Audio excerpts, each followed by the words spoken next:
Amazing, everyone. Thank you so much for your patience.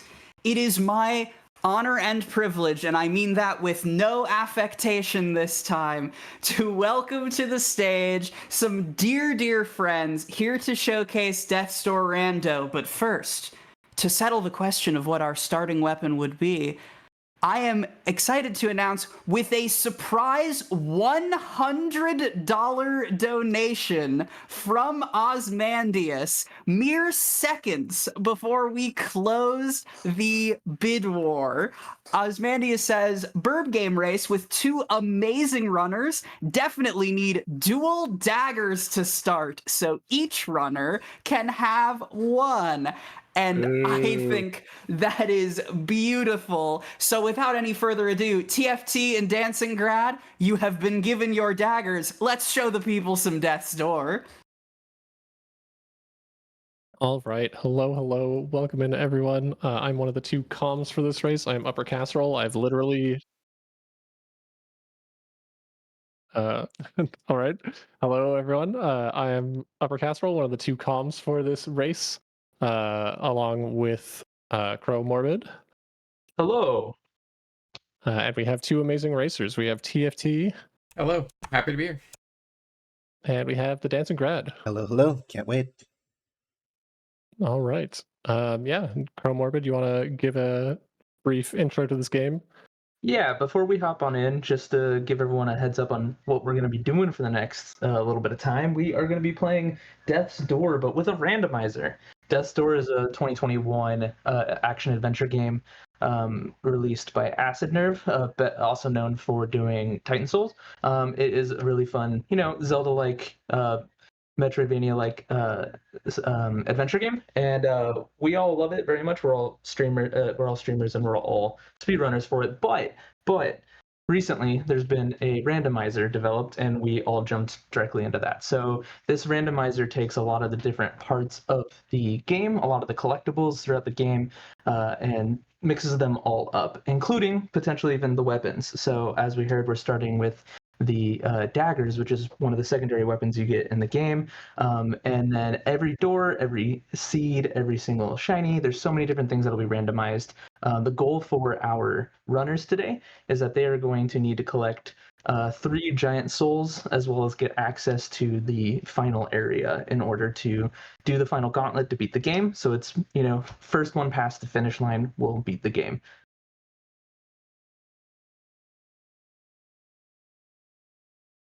All right. With that, I think we are pretty much ready to go, unless anyone has anything they need to say first. So the runners, you guys want to mute and deafen yourselves, and we can get ready with the countdown? Sounds Good good. luck, See you on the other side. Good luck to both runners. Good luck, y'all. All right, Crow, you want to count us down? All right, yeah. It is going to be starting in 3, 2, 1, begin. All right, so the run starts off just like a normal game. We're going to start getting back on this bus, heading back to work. Secretly, this game is Capitalism. Capitalism, essentially. We love it. Bureaucracy. We're down with the bureaucracy. So we're showing up for a day at work. We play as a crow, a reaper of souls, and we got to deal with some busy paperwork here. So we're going to talk with our friend Chandler here, who's going to tell us that we need to go harvest some giant souls, but instead we got hookshot instead. So hookshot is one of the main movement abilities, so it's a very juicy first thing to get. That gets us access to quite a few late game checks immediately, including one of the harder avarice challenges. So I'm excited to see them go for that basically immediately. They're gonna grab. I'm eagerly rubbing my hands together. And anyway, okay, nice seed. So this is wonderful. Basically, they've just gotten access to the hardest of the 3 giant souls and the hardest of the 3 main avarice fighting challenges. So it looks like the runners are already diverging. I love it. Cool. Yeah, TFT picking a few more items up in the Hall of Doors, which is sort of the central hub area, whereas Grad is just going to go fight the third of the 3 main bosses of the game with no items or levels or equipment or anything. Yep. TFT shortly behind. He went and grabbed a quick 2 checks in there, which didn't really get him too much to start with, but we'll see if that ends up paying off in any sort of way with after this fight. There is a pretty consistent damage rotation to Betty when we use the sword. So it's different with the daggers, both because of damage thresholds, but also because of the manner in which the sword has 3 hits before you have like an exhaustion moment. There's 6 with the daggers, so it's a different pattern entirely. The runners are basically going to be playing this casually, except they're, have half the damage output they usually would have for this. Yeah, Betty's a very scary boss. Her rolls are really frightening. They're very fast and accurate, and it takes a lot of practice to get good at dodging them. Ordinarily in a speedrun, you wouldn't even see her roll attack at all. But obviously they have no damage. And our first death, TFT. Yep. Taking a death to Betty. Betty is no joke. Yeah, it's not too uncommon to see that happen, especially even in a regular run, because Betty is a bully. This is a good moment also to talk about some cool combat things in Death's Door. One thing to talk about is dodge rolling. They definitely took a page out of the Dark Souls book in that the hitbox itself doesn't actually matter if you're in the rolling animation. There we go. We got the death from Grad on Betty, so... Yeah, very clean fight. It was a very clean fight. Yeah, so essentially you'll see the runners are going to focus their dodge rolls as close to the hit as possible, because the infinite, the iframes do not last the length of the entire roll animation, so it's pretty easy to get tricked into accidentally getting beat up. And, okay, so the reward for beating Betty is access to fight the second giant soul boss, the Frog King. I don't know if we have a guest spot from the host here in a moment who might be interested in potentially I didn't practice this. You put me on the spot. I don't have it up either, but we don't know if they're gonna go for it immediately either. So this cutscene is a forced cutscene after you beat any of the main giant soul bosses. We're meeting our boss themselves, the Lord of Doors. I call him the Lord of Dorks. He's a bully. As all bosses are wont to do. Again, this game is down with the bureaucracy, so yeah. But he does clap for a performance, so we appreciate that. It's the pizza party of the game. We do all the work and we get an applause. That's our thanks. And there is TFT also beating Betty. So TFT is also going to have to go through this same animation, the same cutscene before he can access any of the other checks. But yeah, let's see where Grad heads off to next. They really don't have much. Yeah. They can purchase some upgrades because Betty will give you 700 gold. Debating between strength and haste, it's an interesting question. In a speedrun, you would basically max strength and nothing, and level up nothing else with your money.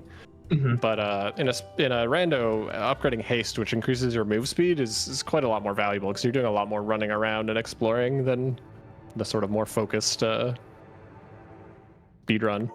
But here we have the lovely boss. This is, of course, the Frog King, or as he is otherwise known, the King of the Swamp, Guardian of the Flooded Fortress, Lord of his domain, ruler of all he surveys, champion of the people, keeper of the 5 oaths.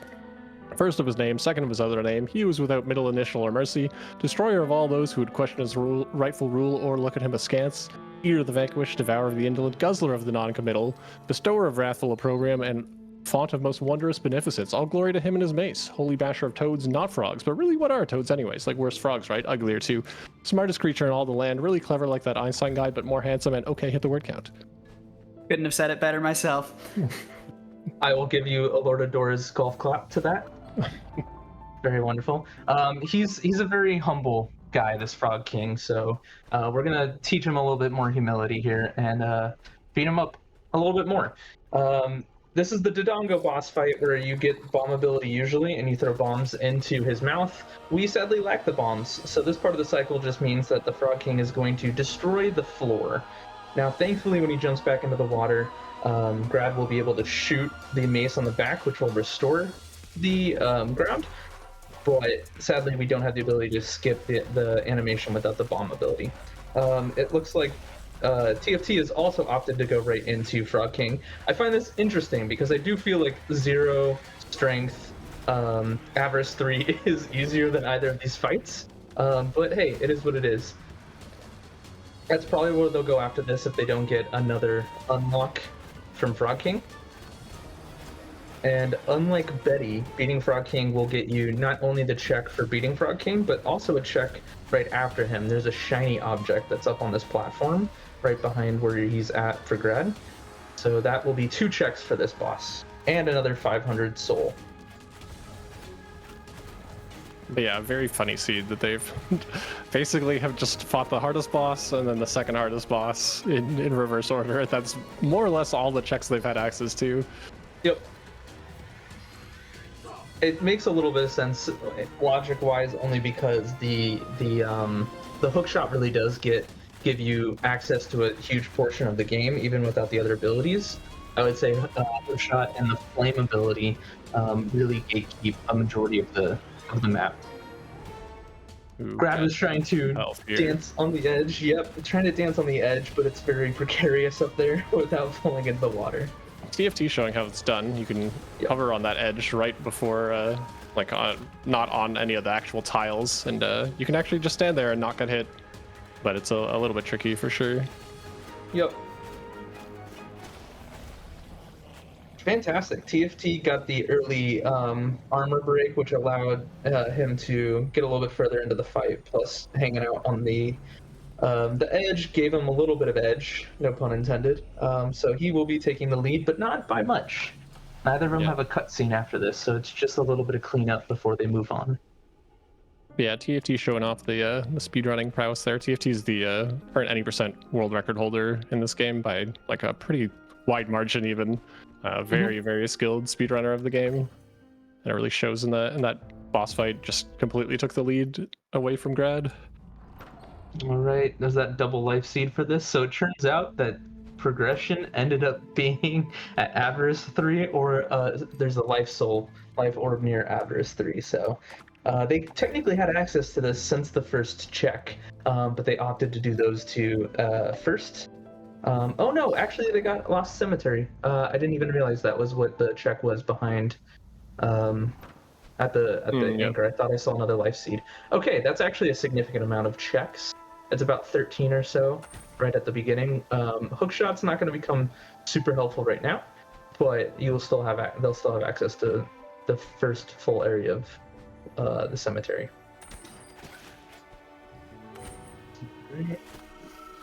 Grad will opt to update his strength. Oh, haste. There we go. A little bit more speed for the burb. Yeah. TFT did the same. Strength 1, haste 1 for both runners, which makes a lot of sense. The upgrades get increasingly more expensive as you focus on one area. So like the first upgrade in strength is 400, then 600, 800, 1000, and 1500 for the 5 levels of upgrades. But if you diversify, you get the first level for all of them. And there's usually a really helpful resource you can collect. You're going to see TFT grabbing it right here. But wait, absolutely not. That's actually a life seed.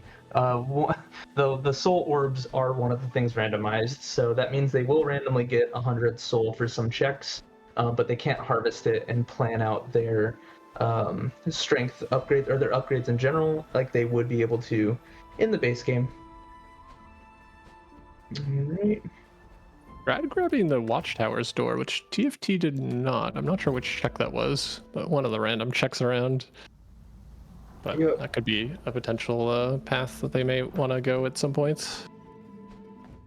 Yeah. Also with a pink key. The key logic in this game is set, so you actually have to get every key of a certain set before any of the checks behind a key are unlocked. So with the pink keys specifically, I believe there are 5 of those. So they are like the most locked checks some of the most locked checks in the game. So it is a good pickup, but not for now. Much later, potentially. And I stand corrected. I guess TFT did actually grab the Watchtower store as he is in Watchtowers right now. Yep, must have been one of the early checks. Yep.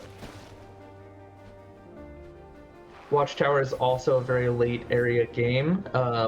With the hook shot, there's a lot of movement, but every enemy here has almost twice the health. Well, not these archers, but the grunt enemies, the ones with masks, have double the health of the first couple grunts that they were fighting so far.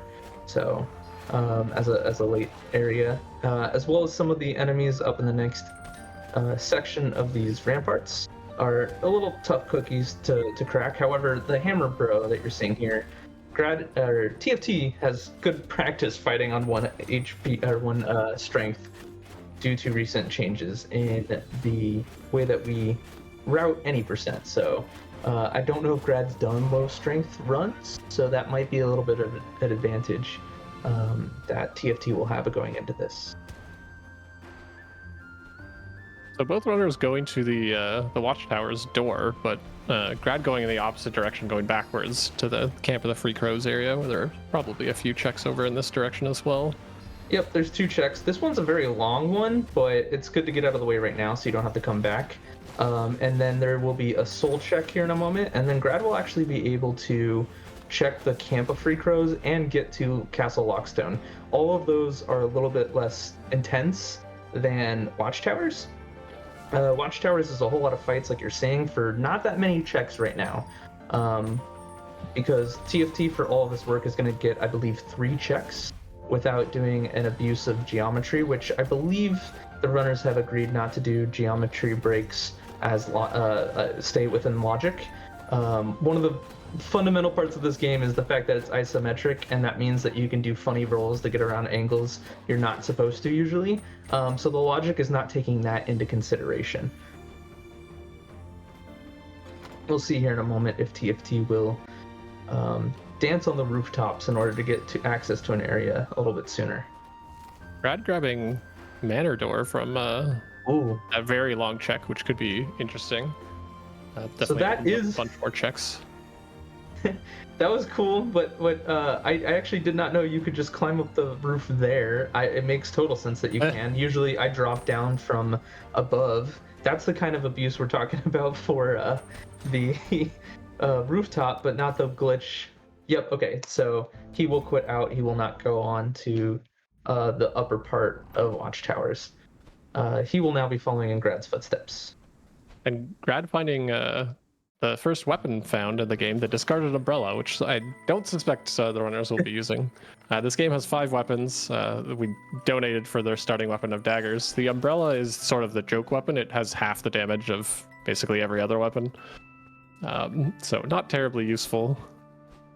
There is a challenge locked behind it, which is an achievement to beat the game only ever utilizing it, because the umbrella was actually the second check that they grab in the game. It's right there at the beginning before you ever even have to fight an enemy.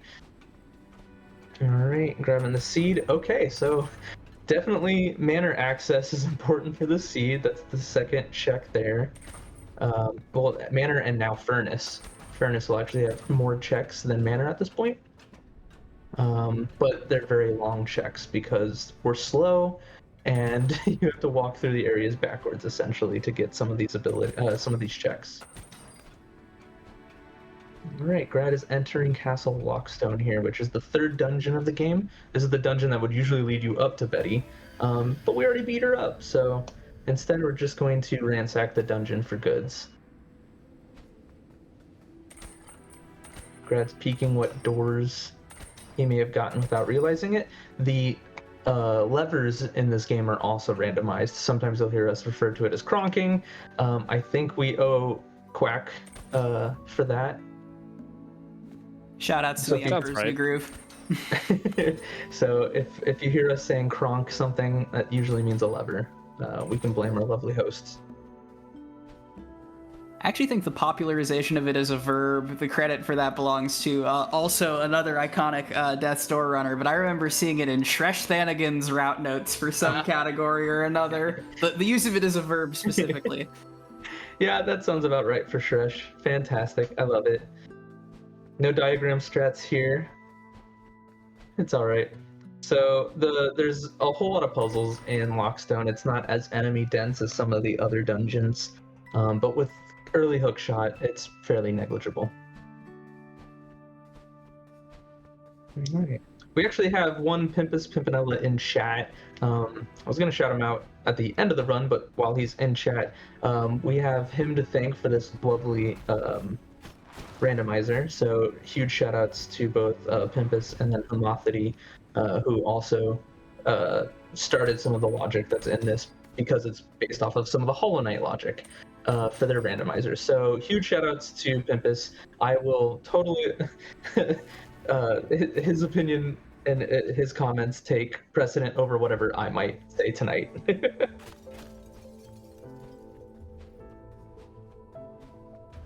Great.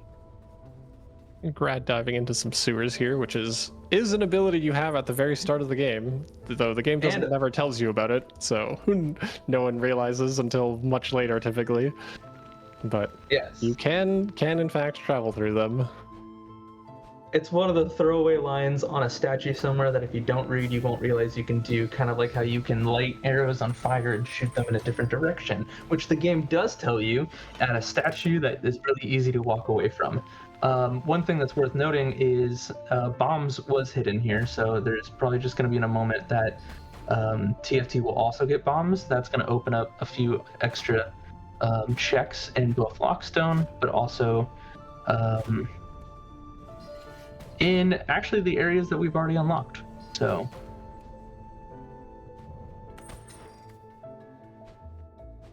one thing Grad is doing there is using mouse. For some reason, when aiming with the mouse, the hook shot has like an extra couple feet of reach. So we actually use so we use controller for almost the entire run, but there are certain times, like at the top of that ladder, you can shoot the hook shot and get the anchor, but if you use the controller for it, it will never reach. You have to actually walk a couple feet south. Huh. I always thought it was just like the mouse is more accurate because you can actually like see the cursor or whatever, but this is a little column, learning a little column B, but yeah, there actually is like a length change for some reason with it. It just goes a little bit further. I'm curious to know if Grad is aware that you can get all the checks up here for this. Great.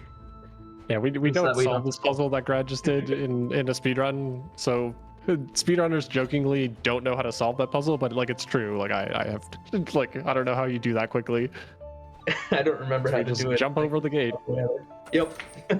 Which is a geometry abuse, which is not going to be in logic for this seed. It is something that you can choose, like Pimpus said in chat. You can opt to have those geometry exploits factored into logic, but for the runners tonight, they are not utilizing that. I'm getting the Earned Witch lab door, so we can just go fight the third of the 3 main story bosses if we want. Sadly, beating the story bosses does not get their giant soul, is required for actually beating the game, unless they're hiding their own giant soul, which would be very rude. We don't like vanilla checks here, so hopefully we get some, we don't get too many of those. And for people familiar with the game, but maybe less familiar with the randomizer, what is necessary for go mode in this setup? Is it just the giant souls that we're ultimately looking for? They will need hookshot, which they already got, and then the last thing they'll need is access to the Grey Crow at the top of the Lost Cemetery. So they have the Lost Cemetery, but there are, I believe, 3 different checks that they can get that will give them access up there. In fact, I think it's actually only 2. Which they'll need in order to actually get to the cutscenes at the end of the game to get to the final bosses. So there's basically 5 hard requirements. One of those 2 checks to get up to the top of Lost Cemetery, hookshot, and then the 3 giant souls. Yeah, I want to say it's 2 checks for the Guardian of the Door, Guardian of the Door lever, and then the sewer lever. I don't believe you can access it from any of the other options. Yeah, sounds about right. Yeah. But I mean, I've literally never done a rando of this game, so. Did you know they just like let people sign up for comms? Weird. To be fair, you are what, 5th right now in the leaderboard for yeah, I've done many speedruns of this game, but never have I randomized the locations of stuff. Next Multithon. Even somewhat more accusatively, how many Death's Door world records do you hold? Maybe 2. I don't know, umbrella For me? 90% and Oh no. maybe some Okay. meme category. I'm not sure. Well, while we are discussing going fast and saving frames, can I jump in here with a quick update? Please Go do. ahead. I would just love to remind our lovely Multithon viewers that we do, for the duration of this run, have a bid war open for our upcoming run of Bow Path of the Teal Lotus. And it is, of course, an all-timer. It is Pet the Dog versus Save the Frames.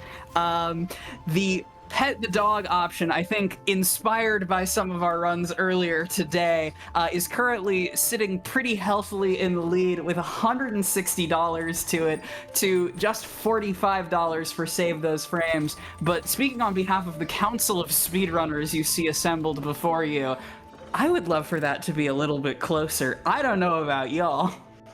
I mean, doggos are pretty cute. You always pet the dog. There's other frames to be saved. You know what to do, chat. Then in that case, you just have to keep applying pressure. That sounds good. We can't pet any dogs in this game, so we're gonna sadly be doggo petless. So I do need chat to help us out so we can still get those doggo pets. We had dogs making a mess. Were they dogs in the last game? Yeah. Yes. I was like, they looked hamster-like, but they were dogs, I thought. Yes. So why not sandwich this wonderful game with dogs? That sounds like a wonderful time. Fantastic. All right. So Mushroom Dungeon Door was the last check that Grad got. So we're actually really starting to open up many different paths for the two runners. So we're going to probably see some really branching paths at this point to see... someone's going to go to Manor, someone's going to go to Dungeon, likely. Manor might have more checks at this point. Actually, no, for sure Dungeon does. Dungeon, depending on what access they have from levers they've gotten so far, they might have 20 to 30 checks, whereas at Manor they may only have about 15.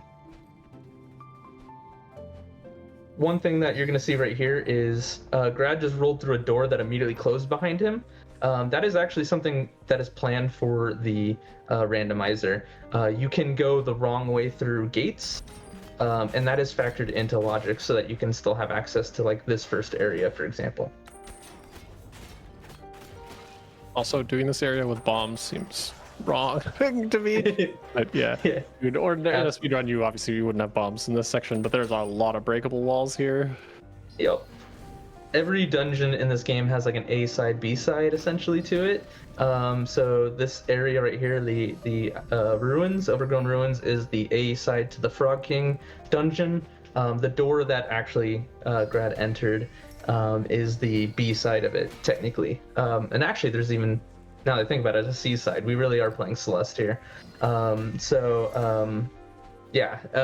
we see with TFT is basically the A side of the Urn Witch's dungeon. Oh, sorry, no, that's B. That is the second part. So they are really, truly on opposite sides of the game right now. So we're going to find out who gets the progression first. TFT doing a nifty little, or trying to skip this puzzle by just lighting the torch at the very end with a very precise, well, not that precise, precise mouse layout. Yeah. Although there is a lineup that you can get with the dark colored plates that are in that box, but it is a little tight to do. It is another check in this game that basically requires the keyboard mouse configuration.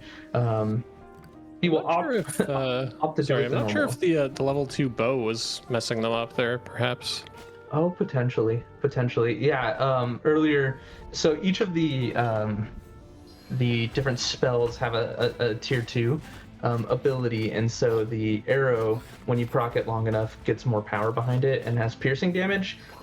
So that could be potentially causing it. That's a good shout. Yeah, the leveled up bow being a pretty bad upgrade in general. You typically don't want to be charging up your bow shot. It just is slower than spamming bow.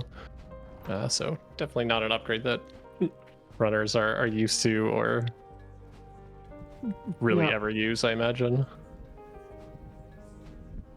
And then there's one last big thing that might get thrown at the runners at some point, and that is nighttime. It is a couple checks deep in order to be able to access it, but there is a night mode to this whole game that a lot of checks are actually locked behind. So there is a world where the runners may actually have to get the 2 to 3 checks required in order to access the nighttime in order to get progression to beat the game. There are some seeds where you never even have to go to nighttime. You can actually even opt to start the game in nighttime, which does remove some checks that you usually could do during the day. So we may see that happen too if one of these paths gives that access. Sadly, that means we'll lose all the really good music though. True.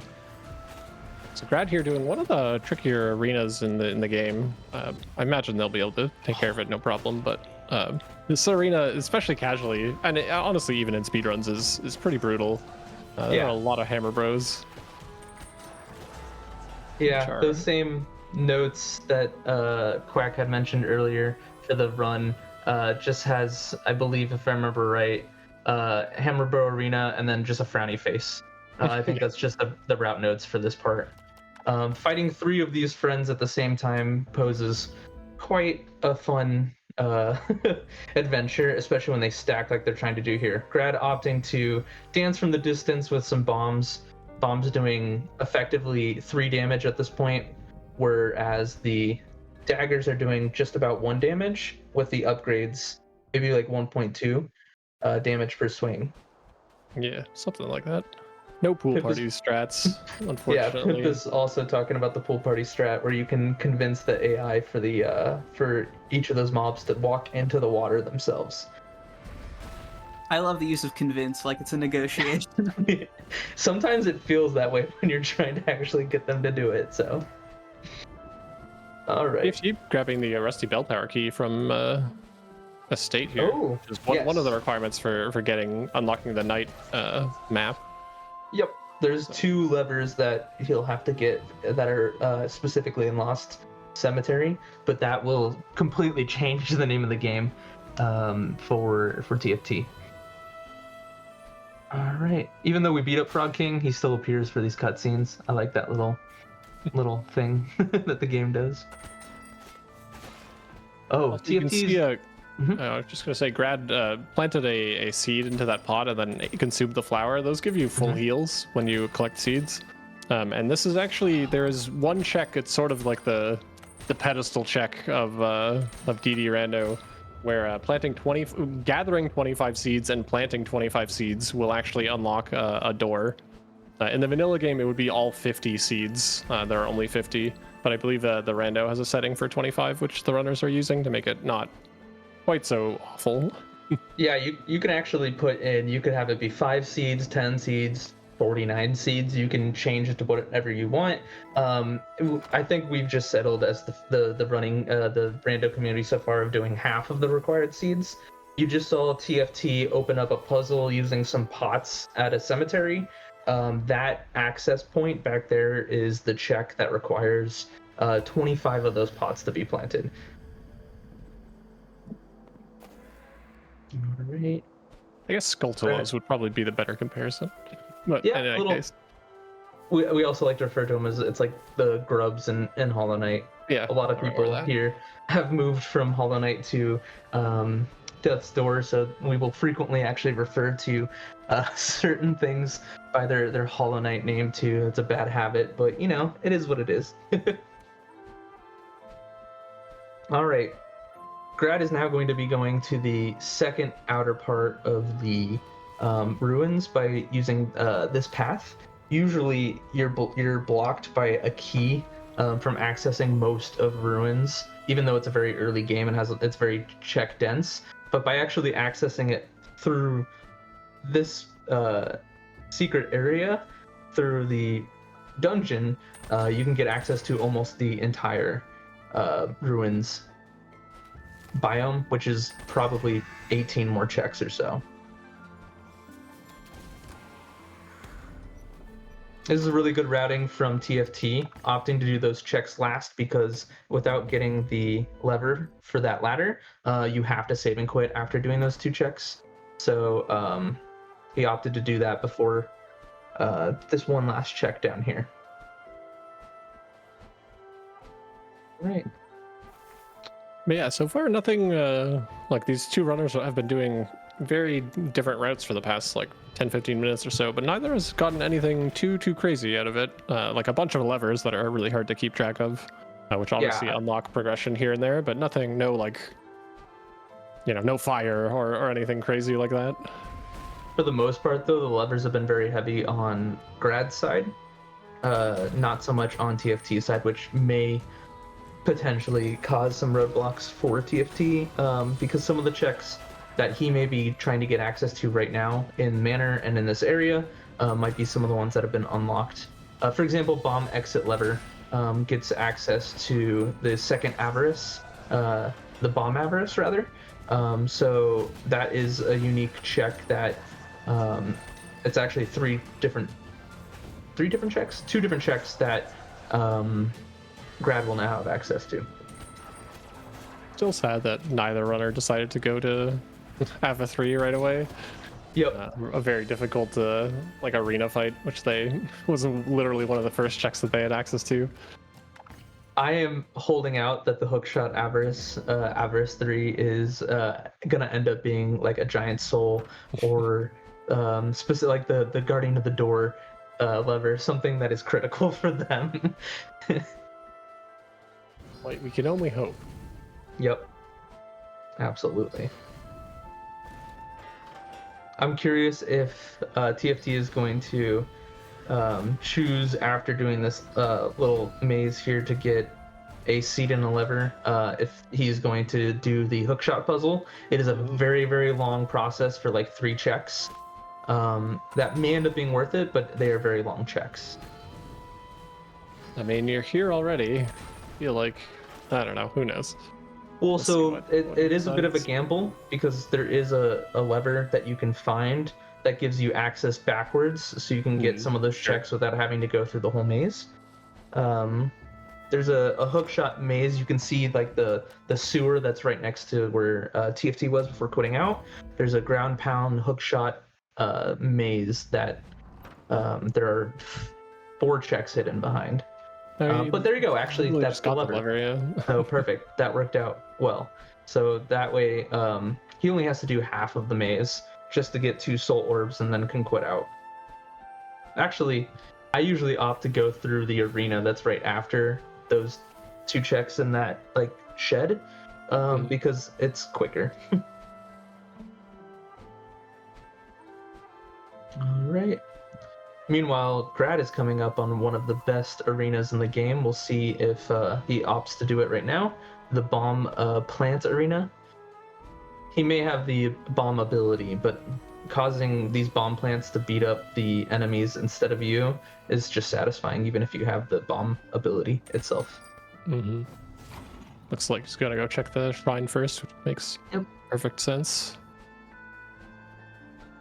Another thing worth mentioning. Oh, sorry. Yeah, go ahead. Go ahead. I was just gonna say these the shrines in default, like in a non-rando setting, would give you health and magic upgrades, but obviously they've been randomized, so it could be anything, like 100 souls. So potentially better upgrades here in a moment. That yellow ancient tablet of knowledge is actually a condition for beating the rando potentially. The truth ending for the game requires you to get 7 of those ancient tablets. So that is, if you get those 7 tablets, all you need is those 7 tablets and the access to the camp of the Free Crow, and you can beat the game that way. Now, the runners have agreed to beat the winning condition specifically is the any percent, like beat the final boss and get the credits. So we will not be playing that one. So those checks sadly aren't going to do much. But that was a beautiful, beautiful example of the bomb arena. Love to see it. Just let the plants do all your dirty work. All right. Fortress main gate is one of the levers that Grad picked up recently, which does open up a whole secondary area at the end of the Frog King section. It is guarded by like 4 different levers though, so that is some very locked checks in there. Right. TFT going back into Manor, still not done. looks like. No, maybe potentially got some levers Yeah. that certainly might be could helping us out. Grad is checking logic right now, likely. When Grad tabs out of the game to check a item tracker, sadly the game mutes. So if you hear some audio drop for a second, it's the game, not you. Don't worry about that. But yeah, this game has a lovely tracker put together, as you can see on the screen. They have a tracker, which is just like highlighting the items they've gotten, and then also showing them what is logically accessible to them, what checks, which is very helpful if you're trying to get into a rando. Absolutely. It's a huge shout out to, like I said earlier, Pimpus, but also in our community, Spread is also a huge advocate and support for a lot of these mods and has helped write some of the code as well, including some that we actually use in the speedrun, like a dialogue skipper. You'll see that they're flying through dialogue pretty quickly as they run. That's because we have basically auto hotkeys set up only for skipping dialogue. Because 2024 is the year we take care of our hands, gamers. Absolutely. Big shout outs to the Deathstar community for being pretty open for some ideas that the general speedrun community isn't always on board with. Like I say recently, it's been about a year, allowed breaks. So some of these runs can be 3-4 hours long. So, don't punish yourself and miss a phone call or someone knocking at your door because you're on world record pace, or have a health thing that you have to work with. So I really appreciate communities that take health into consideration. Grad showing what happens there if you don't roll perfectly fine, you get stuck behind that gate. It's happened to me too many times in a randomizer.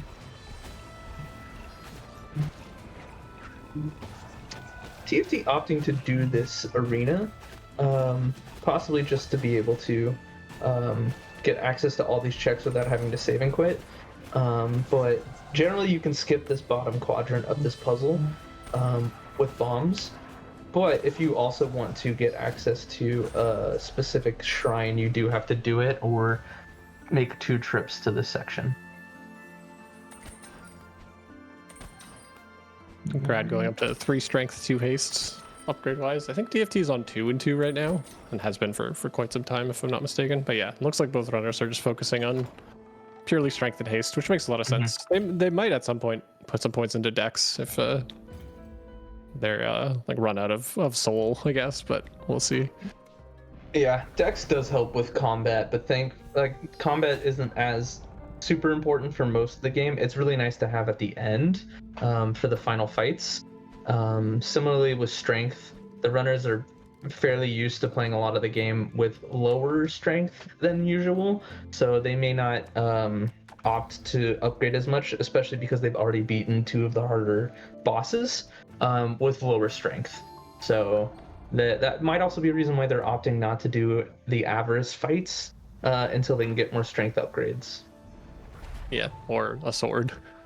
I didn't even see, wow, that TFT during the manor puzzles did get fire access. So that is a significant amount of checks. So that actually paid dividends. It was sadly at the very end of the estate checks. So it depends on what path Grad will take, because they've now switched positions to some extent. Grad is now going through manor. And there's not that many checks here. We'll probably go to estate afterwards. But depending on what order Grad goes through that, he may miss out on fire till the end again. Just like it took a while for TFT.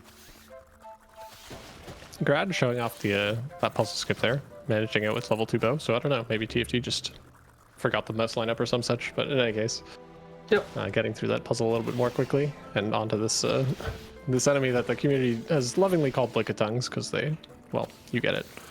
Yeah, exactly. I love the community names for a lot of the creatures.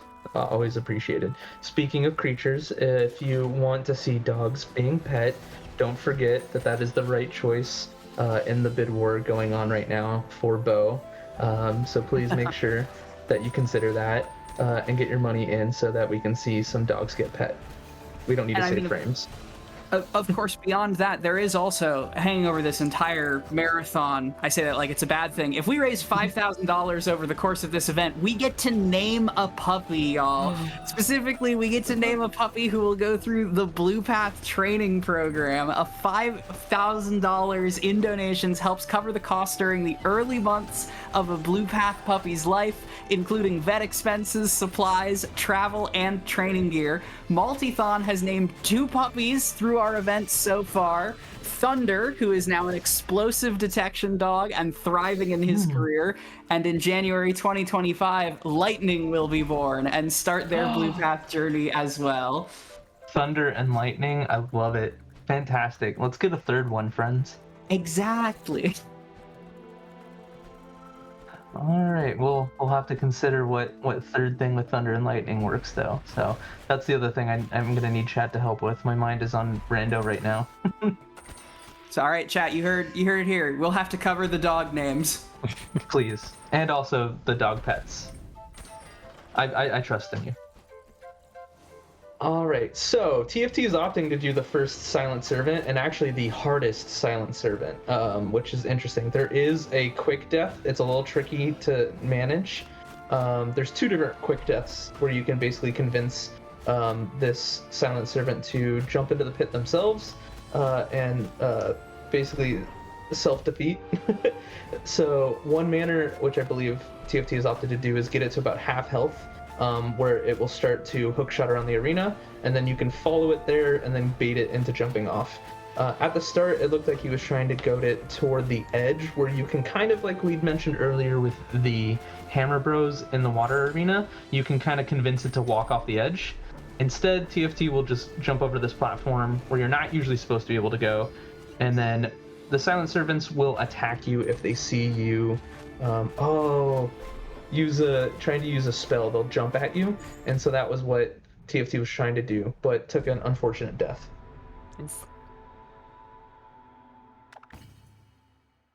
Happy coming in just to verify the reason why they're called Lickitongues is because they're Lickitongues, and it does help. Thank you. Grad is entering the estate. There's an open door to the right, which hopefully convinces him to go to the right, because I believe that is where the fire spell was. Instead, Grad will opt to do this check first, so that he can save and quit right afterwards. That gets access to the State of the Yarn door, which effectively opens up 90% of the checks in this area. We'll see if he opts to do that section first, because even though it may not seem like it for runners who do this frequently, who run frequently rather than do the rando, there are more checks in the top half of estate than the bottom. Grad got confused there because when you get a door that is the door for the area you're in, if you save and quit, you will spawn at that door instead of the door that you last came through. It is a unique thing to the rando, so it does take a little bit of brain power to be like, wait, why am I here? I shouldn't be here. Oh, Grad is going to the right, so that does mean there's a good chance that we will be getting the matchup here. Both runners will have full spell access soon. And Grad did pick up the Rusty Bell Tower key as well, which is also pretty clutch. It will be, they'll do Avarice 3 during the nighttime. That's what it'll be, and they'll get the last check. Maybe. TFT's struggling a little bit with this Silent Servant, taking 2 deaths already. This setup's looking a little bit better. It has a little bit of health to work with. Yep. Though. Now, what you really just have to do is aim it and just wait a second, and it will usually leap at you like that. There we go. And jump right into the pit. You get 100 soul for that, which is nice too. So it's effectively like 2 checks. You just get bonus soul, and then 100 souls for that check. So those 200 is half of an upgrade if he ends up going for Dex.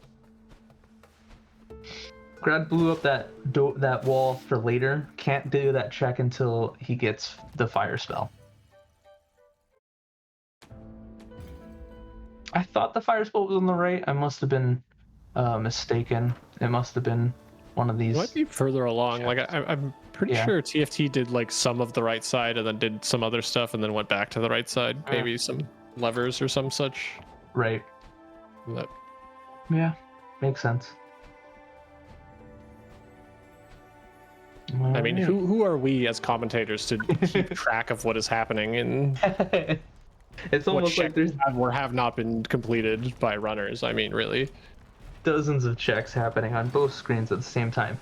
Speaking of checks that we missed, TFT also got one of those required checks and now has access to the end of the game area because the Guardian of the Door lever gets him access to basically the rest of the Lost Cemetery area, especially with fire and with all the abilities.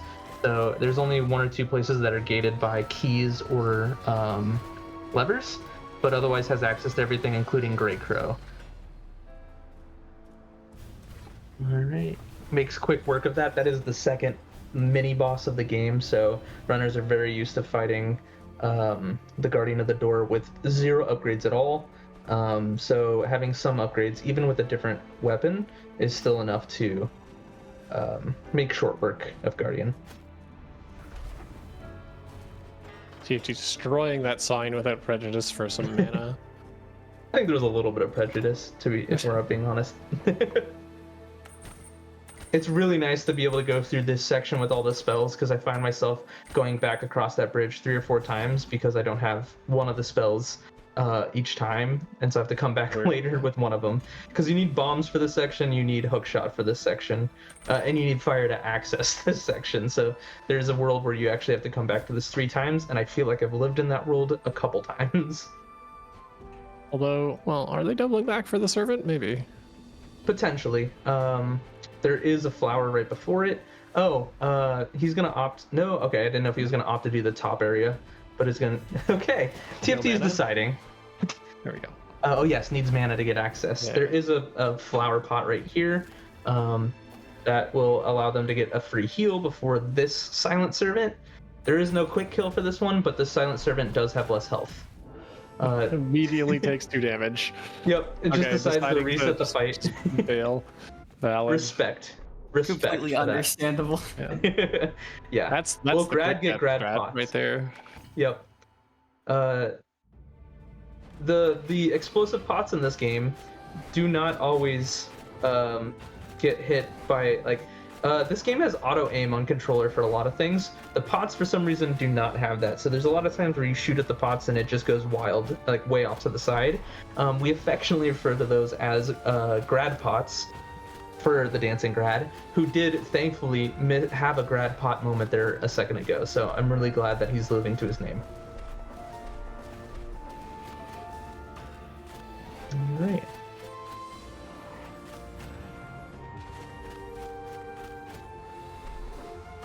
He did get access here, so we'll be able to do these 2 checks here. May opt to do the arena to get the 3rd check, or may opt to go through the whole hookshot puzzle to do it. Looks like he will be doing the hookshot puzzle in its entirety to get the 2 soul checks.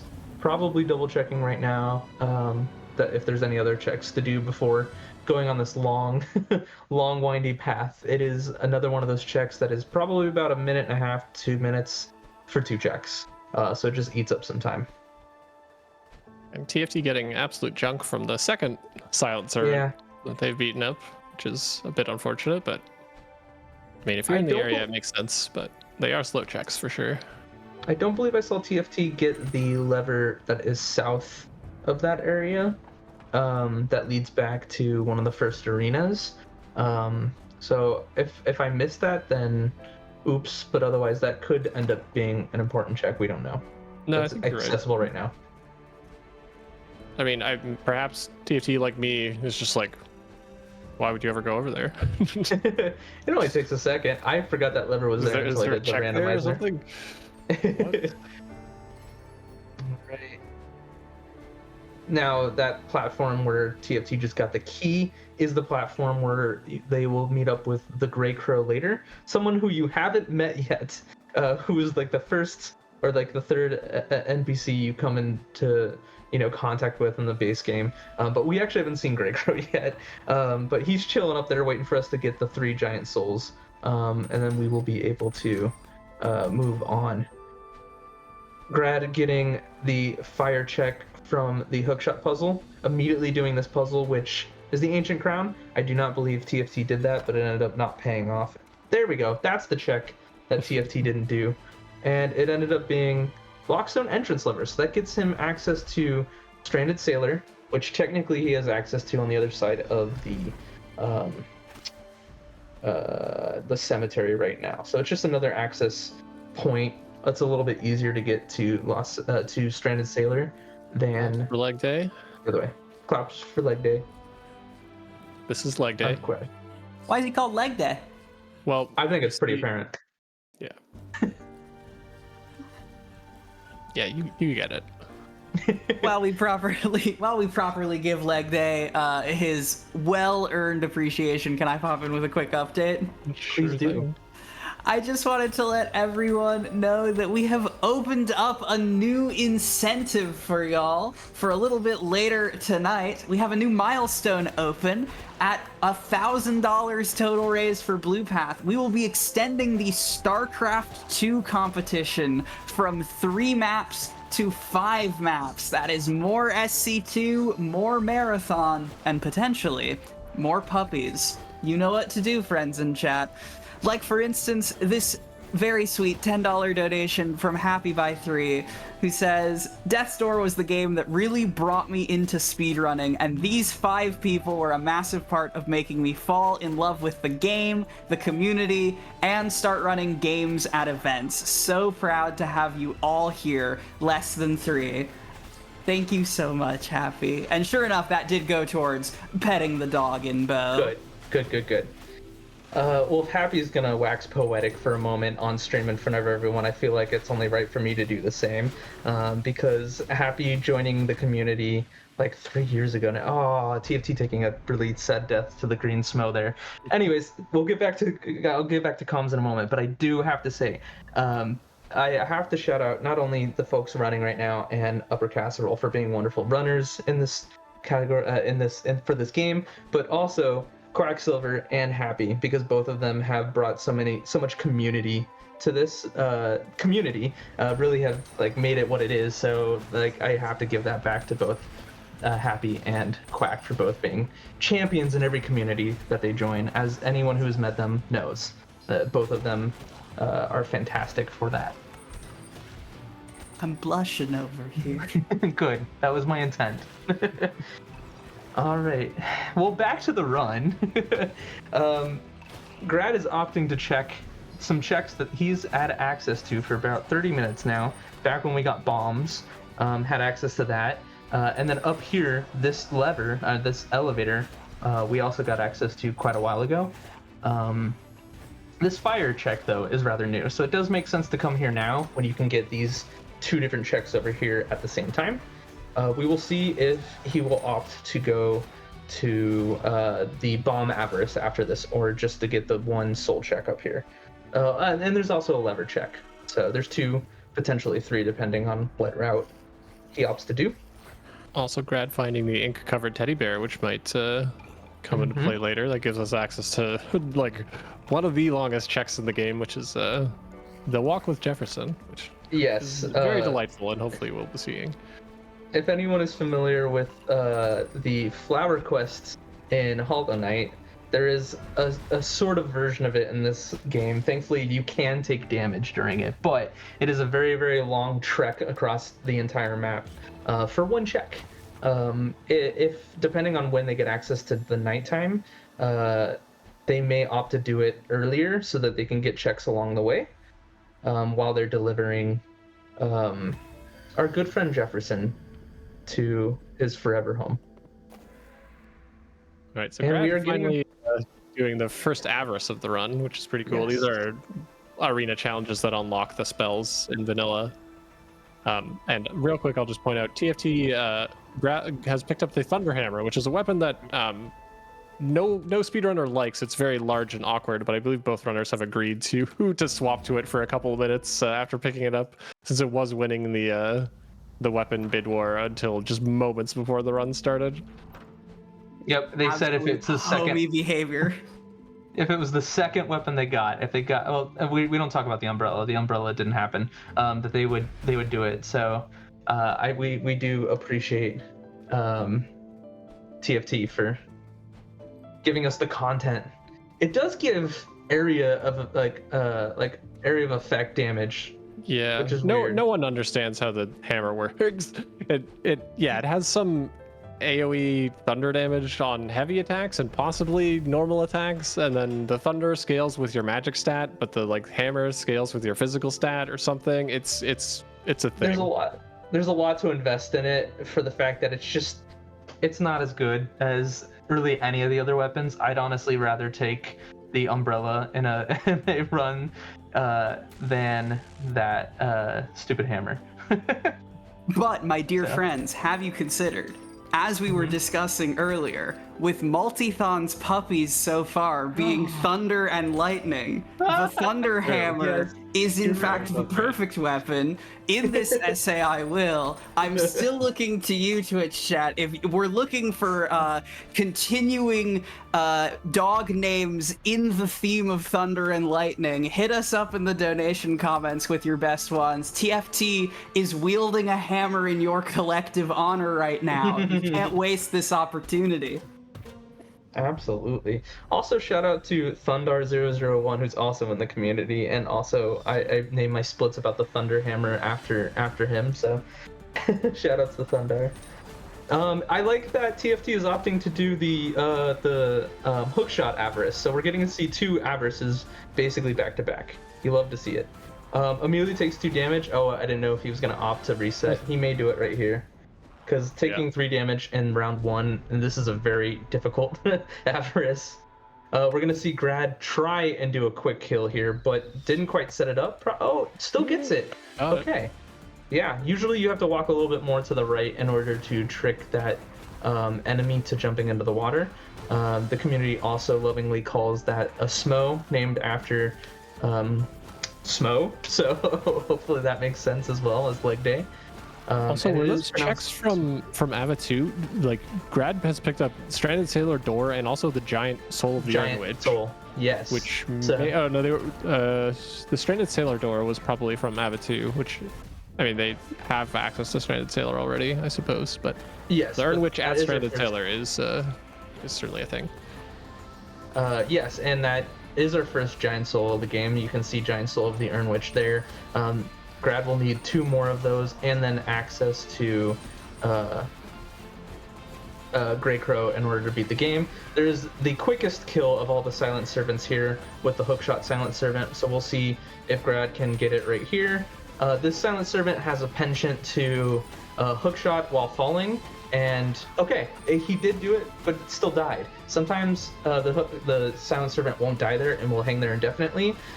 And you need to restart and do it again, but you get the 100 soul for killing it still, so you can kind of cheese soul that way, but it just wastes time. So thankfully that was a very, very textbook execution of the quick kill there for that Silent Servant.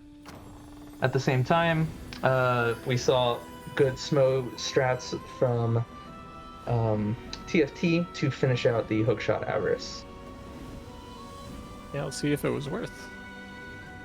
Yes, this has been available since the first check in the game, so we'll see how relevant it was. It is a lockstone lever. I mean, that is one that does have a couple of checks underneath it. Also, All right. TFT taking a death warp here, which is slightly quicker than walking out. Mm-hmm. Typically, you can just save and quit. Saving and quitting will send you back to the last door that you walk through, but that's not true after you've just finished an Avarice. It'll take you just back to the Avarice. So that's the one spot in the game where people will typically take death warps. With that being said, I believe that is fixed in the randomizer. I think maybe. you do still go back to the right one. So Grad sadly cannot utilize. There's a strat for beating up the Smos where if you hang tight on the left back side of the big boy, he won't crazily hit you with his hammer, but we're still trying to figure out I think it's basically frame rate dependent. On certain frame rates he will still twist and turn and beat the crap out of you, so it is a matter of dancing around him in the proper way. TFT opting to fight the third giant soul boss, which is the Urnwitch, the first boss in the game. And yeah, we'll see how it goes. Yeah, I'm not sure where, but he picked up Hook Slash at some point and is making pretty good use of it, which is a nice boost to your damage. I did see the Hook Slash get received. I'm blanking on where it was exactly, but yes, Hook Slash basically gets you a free heavy slash every time you hook to a boss. It's very helpful for Grandma, because despite her being literally the first boss in the game, and he just set her on fire. Love to see it. That's Hot Pot world record right there. She has the most health despite being the first boss of the game. So, interestingly enough, she is harder to take down in some respects than the other two, just because she's got a bigger pool of health. But if you set her on fire, she can't do anything while you beat her up. So, there's an achievement and a speed run tied behind that, because of course we did. Of course we made a speed run tied to setting her on fire. I mean, it's the game's fault for throwing out such a beautiful, silly achievement. Absolutely. Just like it'd be a beautiful, silly achievement for us to pet the dog in Bo, please. You are very hard committed to that. Crow's just coming for Quack's job here. I appreciate it. No, I mean, Pet the Dog is, for Bo, which is our next run after this, is comfortably in the lead, but you never know. We had a $100 donation snipe out our starting weapon in this very randomizer. So how safe do you feel, really? Right now, for Bo, Path of the Teal Lotus, Pet the Dog is in the lead by a little bit more than $100. And if you, like me, are a frame saver at heart, we've seen magic happen before on this very stage, on this very day. ! Donate in the chat. You know what you must do. Also, I just realized, but we're playing Bird Game and we have Pro and Quack on comms and hosts. Yes. I should have foreseen this and changed my name or something. Change your name. Yeah. Upper Quaxerol. Something. For today only. All right, Grad is playing a little bit of catch up right now with TFT, so we're not going to see any new checks for a moment there. However, TFT is now venturing into the furnace underneath the witch's estate. So beat up the witch and now is going backwards through her seaside, essentially, to get just a few checks. All of the arena and dancing around that he's currently doing is to get to one single check, and it's one of the longest checks, but I swear every time I play this, it always ends up being like a major check, so I do appreciate him opting to do it right now. But all of this is going to be for the single seed on this screen that he will be running to right now. You see it right there. It does get you access to the second half of this area, but with access to the Urnwitch's door, you can actually get to it backwards again, and it's a little bit easier than doing this whole area again. Grad taking on the what is this, the Arrow Silent Servant? Yep. Yeah. Which see if he can have a little bit of a easier time of it than TFT did. Yeah. And one thing that's worth mentioning is Grad has extensive experience in the 100% category for this game, which does fight the Silent Servants and some of the other optional bosses, whereas TFT has casually played this but has not done the run and does not have as much experience. Grad wonderfully knocking out that Silent Servant with a quick kill. You love to see it. Very nice quick kill. Run Hundo. It's a lovely category. I promise it's only 3 hours the first time you do it. Well, I've only ever done it once, so. Ah, see. All right. But yeah, Grad definitely making up a little bit of time there with the first try Servant. I was curious why TFT was opting to continue on in that section, but is just trying to plant as many pots as possible, hitting that 25 threshold. And it's a little tough knowing, because you have to kind of juggle your seed count with how many you've planted, how many pots you've planted to try and get to that 25. one thing we haven't mentioned is they've actually added seeds to the treasure trove of checks. So there's 5 bonus seeds, so they can technically pick up 55 seeds along the way instead of just normal 50, which makes that a little bit more achievable to get the 25 pots planted. So even if you have 13 seeds, you may actually have picked up a double seed at some point.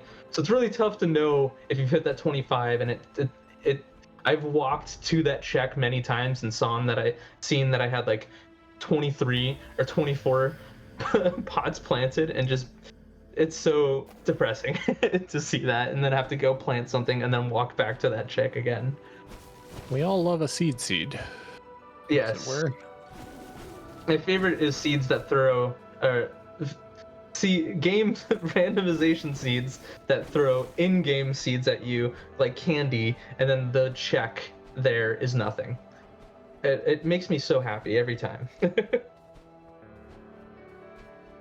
You know what rhymes with hundo? You know what rhymes with hundo? Rando, yeah. Rando? You know what? 100% Pimpus. In fact, I tend to just hundo my randos anyways because it's so much fun. There's hookshot level 2, so Grad just picked up his hook slash, and immediately gets to use it against one of the mobs in this area. Love to see it. And the hammer. Right, is Grad Grad, also you know what going you have for to the do. bully Grad. behavior? Or is Grad. Grad getting Well, cyberbullied today? Gentleman's agreement. We were in the chat when he agreed to it. I mean, Will he technically we didn't remember? say that Umbrella doesn't count. That's true. Does he remember we even got Umbrella? Yeah. One thing we haven't mentioned, Grab just picked up Lockstone Crow number 4. What does that mean? Well, in all of the dungeons that they've been, and you've seen them do some arenas where the check after the arena is a glowing pink crow. In the game, you actually have to get 4 of them to move forward to fight the Avarice. We can get around that hard check for 2 of the 3 Avarices. For the Bomb Avarice and the Hookshot Avarice. But for specifically the Fire Avarice, you have to get the 4 Manor Crows, and you can't have it switch to nighttime in order to do those checks. So there's 3 checks hidden behind that are very guarded, very late game, and I do feel like they also tend to have logic loves to find a way there for at least one thing that you need to complete the game. So that is something that's always in play, is the Manor Crows. All right. Grad fighting up the guardian of the door with daggers instead of hammer because he's a cheater and will be disqualified from this rando race momentarily. Yeah. Just means Regardless- TFT's the winner in our hearts. Yeah, Yeah. 100%. He did bird claps though, so we do have to give Grad. He's doing bird claps. We have to give him, a little bit of, love in the chat. All right. Okay, so that looks like it's 4, 1, and 3 for upgrades for TFT. So Yeah, TFT putting did a opt lot. for a dex point. Yeah, opted for Dex and still for Strength, even though he's cleared most of the enemies that need a lot of Strength. Probably keeping in mind the final gauntlet of bosses at the end to get Strength 4, just to make that a little bit easier. But I do tend to favor, as Upper said earlier, getting as much haste as possible because there's just so much walking in Rando just between checks. You need a lot of strength to hold that hammer. Alright, the checks that TFT is doing right now, we did get a bit ago when they got the Lockstone entrance. That is a yellow key. Those are a condition for a couple checks. There are a few checks that are hard locked behind the yellow keys. There are 3 of them. I don't recall seeing other yellow keys. I've seen green keys and pink keys, but I think that might have been the first yellow. Yeah, I think so.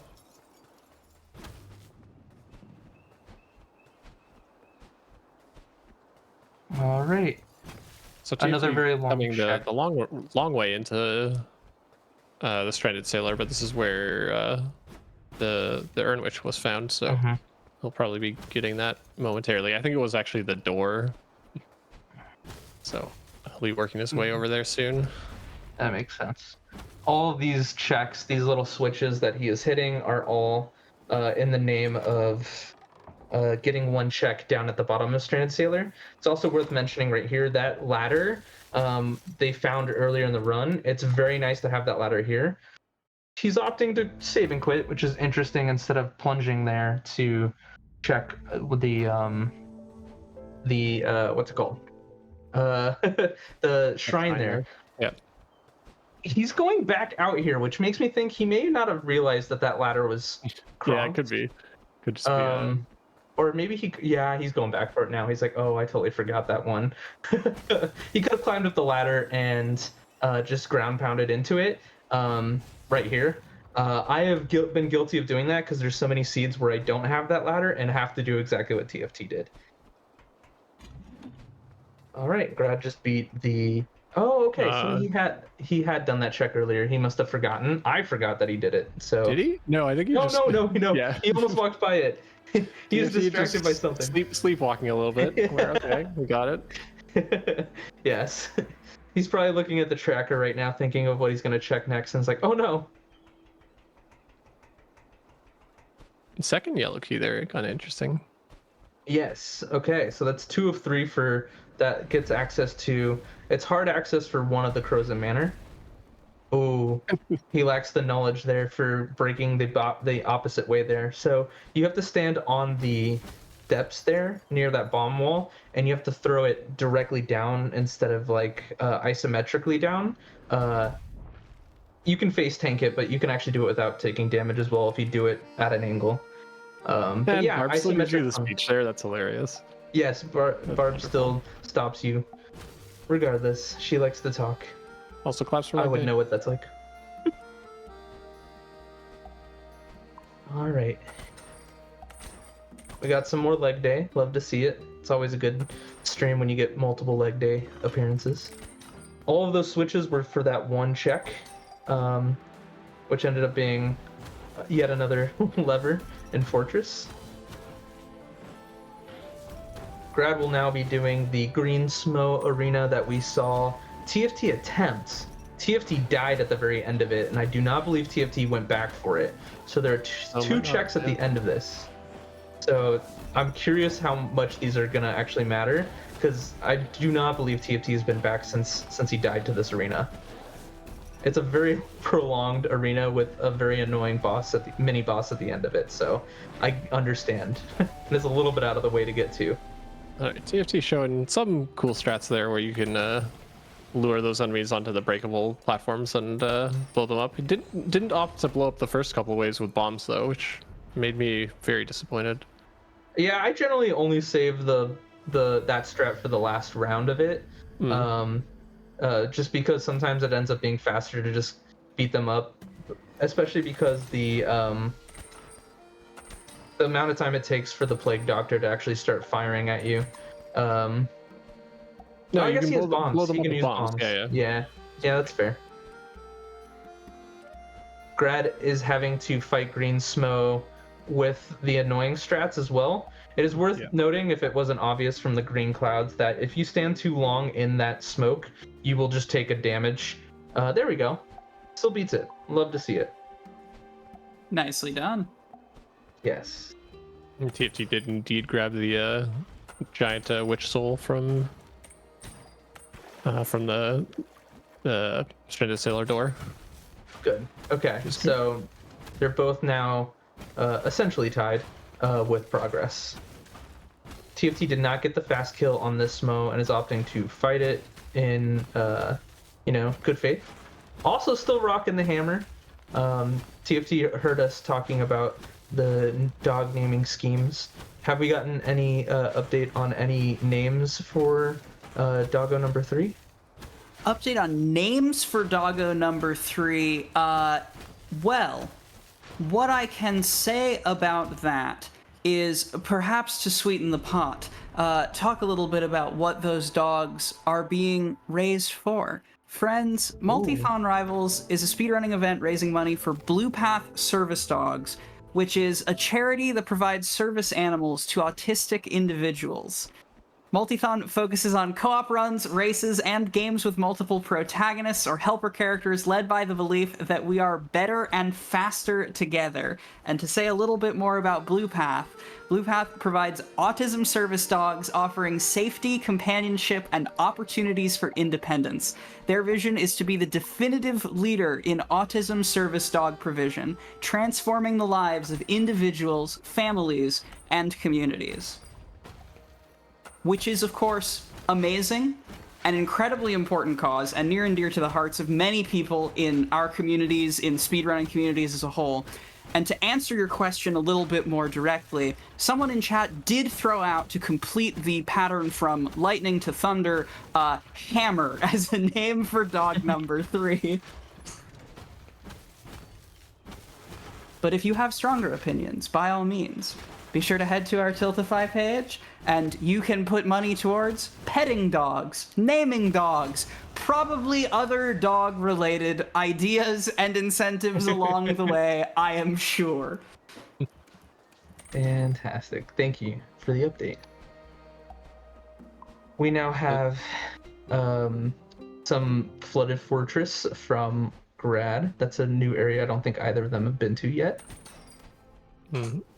And TFT struggling a little bit with that Smo. Grad, as we saw, got the quick kill by luring it into the water. TFT actually fought it and then took a death, then fought it again. So losing a little bit of time there. Yeah, Grad's definitely the less experienced any percent runner, but the much more skilled hundo runner, and it's showing in some of these optional bosses. Actually, while we are back in Flooded Fortress, I do have a donation here that I have saved for this moment, since I missed my opportunity earlier. If I have a second. Sure. Okay. I have an anonymous $5 donation, and before I read it, I want to specify 2 very important things. 1, this is properly, perhaps even properly capitalized.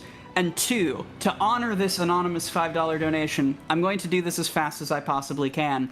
Anonymous comments, I think you meant King of the Swamp, Guardian of the Flooded Fortress, Lord of his domain, Ruler of all he surveys, Champion of the people, Keeper of the Five Oaths, first of his name, second of his other name, he who is Tiltify character count reached. Thank you so much for that kind donation, Anonymous. That also incidentally went to Save the Frames. You're not safe, dog petters. Oh. You're never safe. Oh, I don't like that. As someone who also is dealing with the Tiltify comment link while trying to do a pasta as we speak, I feel that. So I feel Grad finding the second giant soul, finding the Frog King soul in the Flooded Fortress. So just 1 giant soul away? I'm not sure. Yeah, Grad definitely has access to Grey Crow. So yeah, just 1 giant soul away from being able to just go and finish the game. fantastic. And what better place for it to be than in the humble home of the, what was his name again? Quack, I already forgot. Do you have it? Of who? Oh, the boss there, the King of the Swamp, the Guardian of the Flooded Fortress, Lord of his domain, Ruler of all he surveys, Champion of the people, Keeper of the Five Oaths, first of his name, second of his other name. He was without middle, initial, or mercy. Destroyer of all who question his rightful rule, or look at him askance. Eater of the vanquished, devourer of the inland, cause of the non-committal, bestower of wrathful, opprobrium, found most wondrous magnificence. All glory to him and his mace. Holy basher of toes, not frogs. Really, what are toes, right? Like worse frogs anyway. Smartest creature in all the land. Really clever like that Einstein guy, except way more handsome. And okay, hit the word count. The poison for Cuzco. Yes, that poison. Exactly. I will say though, I think I blinked during that. I think I missed some of it, so I don't know if you have it with you now. The rest of the run will just be that on repeat. It's just that over and over again until we get the last giant soul. He who is without middle, initial, or mercy. Or mercy. It's a key part of it. The music here is so peaceful. I feel like I'm just gonna have to take a quick nap here, but I can't because there are doggos to be pet. Rip red shirt. Yep, red shirt. I love the humor that the devs have put into every corner of this game. Not only is that Archer wearing quite literally a red-ish shirt, but his name is Red Shirt. Yes, he lived a happy life. The happiest life he could live. The Flooded Fortress usually is a very intense section, but we kind of get blocked by a significant amount of these levers, so we won't have too much access to most of the area. So you'll see Grad is basically opening access, getting 2 of those levers, and will return later when more access has been granted.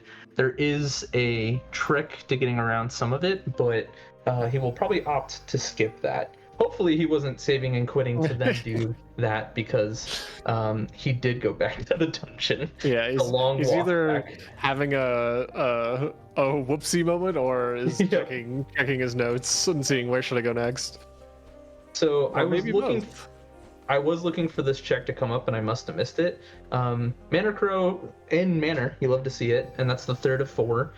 So that's another good thing to note. But the place that TFT just accessed is a spot that's usually gate kept by one of those yellow keys, but by getting a lever, has been able to get access to this arena and this whole area a little bit sooner than usual, which is like a decent 6 or 7 extra checks for TFT here that are usually fairly locked behind keys. That one lever thankfully gives good access.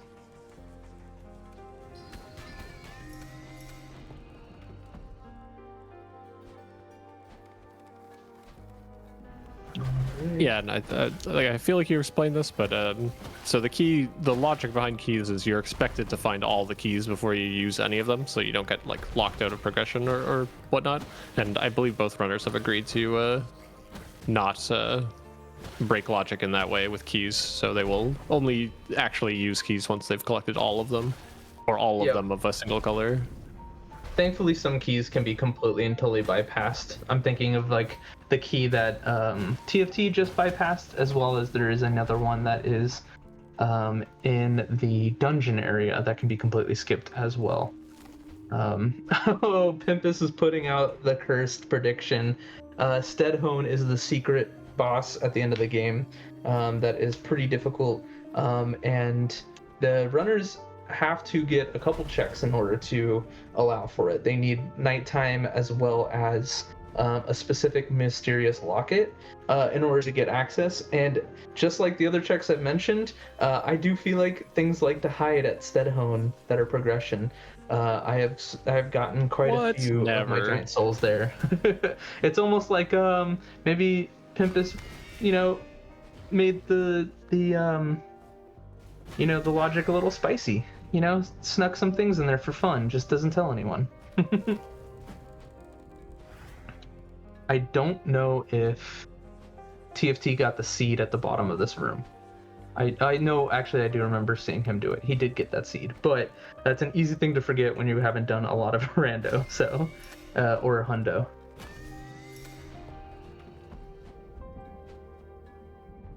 Grad opting to do some cleanup at Lockstone. Pimpus is pleading the 5th is what I think is happening right now.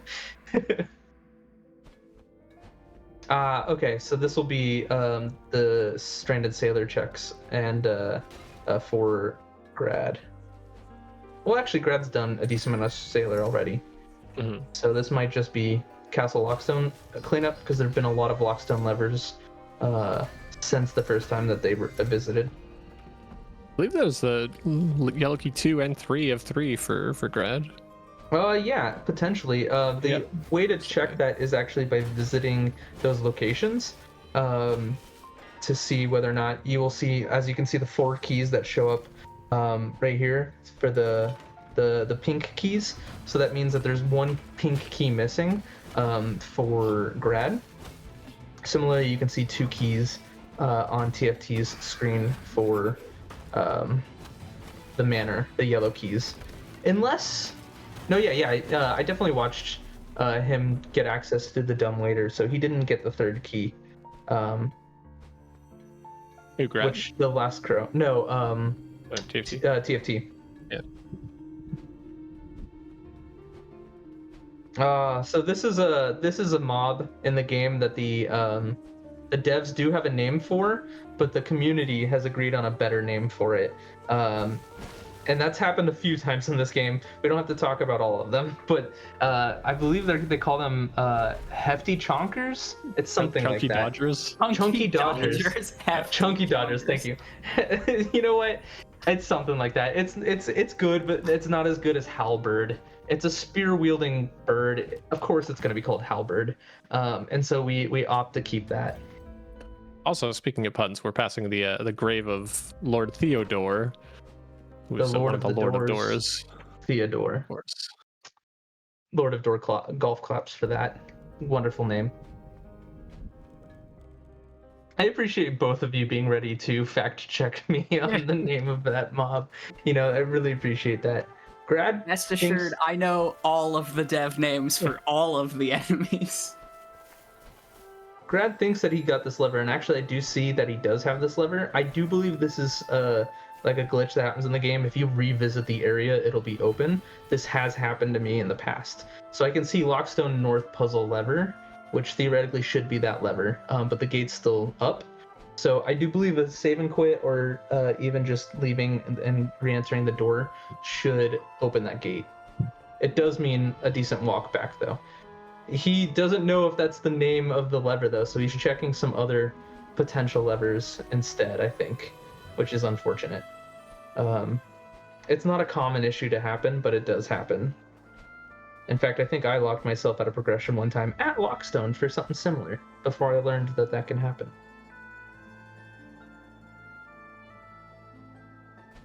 All right. So I literally commentary cursed TFT. He just had 24 of 25. Yeah. Plants no. potted. Whoops. I comms cursed him. Oh no. I spoke it into existence. So he will be going to plant one last pot. That will get him access to that check. Yeah, we don't have to tell him that after the run. Don't worry. We can keep that to ourselves, right? Right, chat? Right, everybody?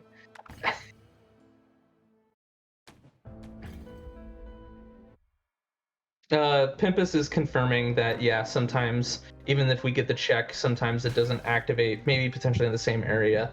It's only on some levers and not others, so, yeah. Games be funky sometimes when you mod them. Who'da thunk?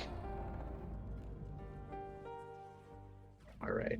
I mean, I've looked at some of the code of this game. It can be some spaghetti at times. Yeah, you know what? Humans made this game, I think. Oh yeah. So, and humans make mistakes, so hopefully Grad goes back in and checks that check one more time just to see. Is not going to this time. We'll see if he'll make his way back at some point. Speaking of, as he leaves, TFT is like, let me go check a little bit more in Lockstone. So they're just trading places right now. Quite literally, because the TFT is now going back to Manor to do some checks. So TFT reconsidering Lockstone is now going to finish up in Watchtowers. Or not. He's going to check the shiny object at the bottom of this elevator. Otherwise, all the other checks in camp have been done so far. So this is just going to be to check this one medallion that's down here. And it will be Mushroom Dungeon Door, which we've had access to for a hot second, so.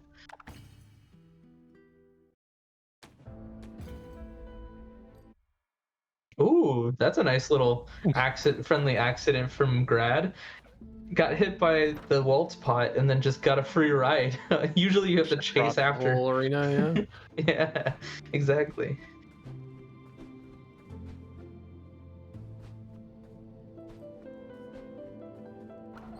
Oh, Pimpus highlighting some amazing spaghetti with a specific point in the code that's named Huskot instead of hookshot, which, I mean, I make spelling mistakes, you know, that's fair, but the devs, you gotta check, right? What's worth mentioning is what TFT just did there, blew up that wall for that grunt. That is literally just to have one check later at Stranded Sailor. So it's a bomb wall to get a check later, essentially. The Ghost of Frog King will bless us one more time. I'm glad both runners are remembering this very easy to forget soul in Imploft.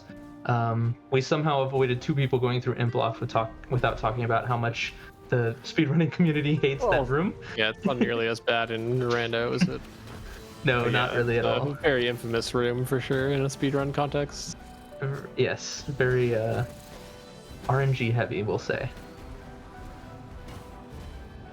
Interestingly, this oh, actually no, this is a required oh no, TFT. TFT just trying to he did get one single heavy deflect on one of those fireballs, but yeah, deflecting things with a hammer not recommended. Then pays for it with his life.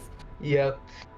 He has definitely gotten the 20 or so minutes at a hammer, so I do still appreciate that he's still owning it. I am shocked that neither runner has found the Reaper Greatsword. So I do appreciate that. It means we still get hammer and dagger content. Both of these runners are significantly more comfortable with the Greatsword than anything else. So You mean the Reaper sword, not the Greatsword? I thought it was called Reaper's Greatsword. The big one, I thought that had a different name. Yeah, or the red one, the red sword. Sure, yeah. Yes. Yeah, so, yeah, one of the big things that changes with the weapons is all of your basically muscle memory tied to things like, you know, whether or not the heavy moves go off with like barely any movement or immediately. And the worst defender of this is the gigantic sword, because it is so slow for charged hits that sometimes it's just not even worth it. I actually honestly probably prefer that weapon least of all. Alright.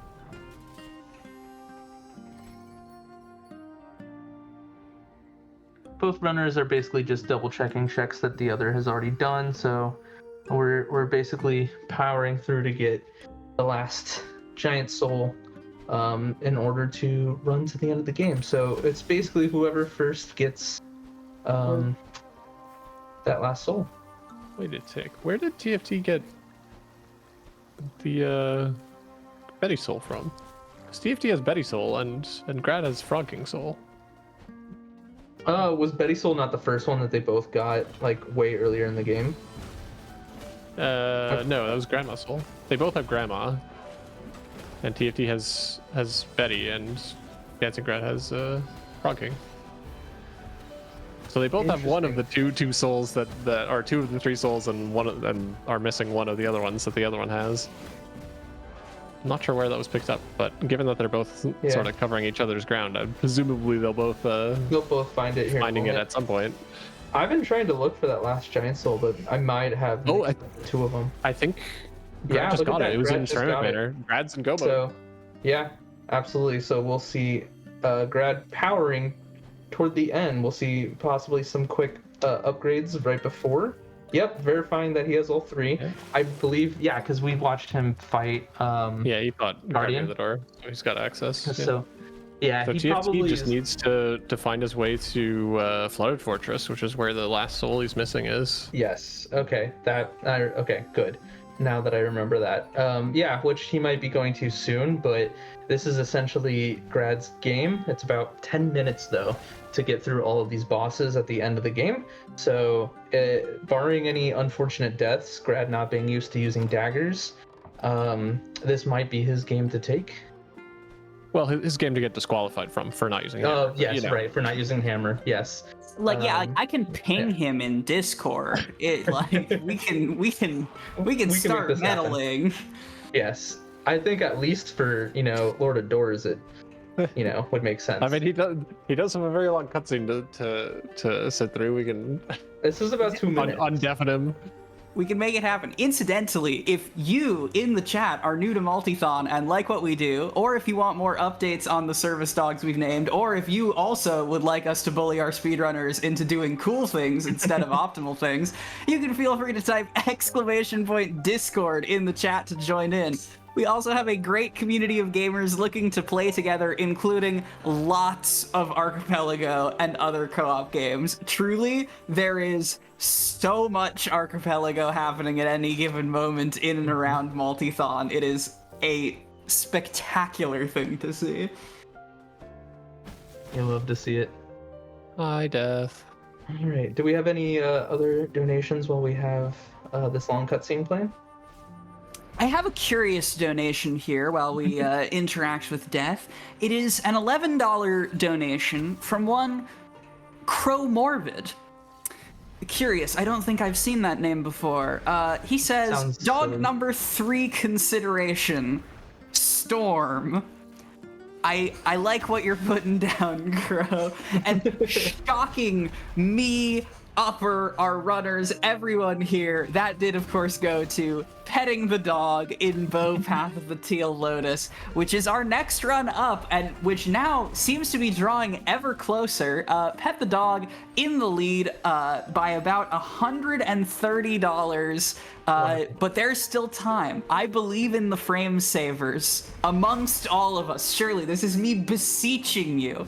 But even if you don't have any particular dog in the race, but with regards to petting the dog in Bow Path of the Teal Lotus, I'll also take this opportunity to remind folks that at $1,000 total raise for Blue Path this marathon, we will be unlocking the milestone incentive to extend our StarCraft 2 race. Our StarCraft 2 competition will be going from 3 maps to 5.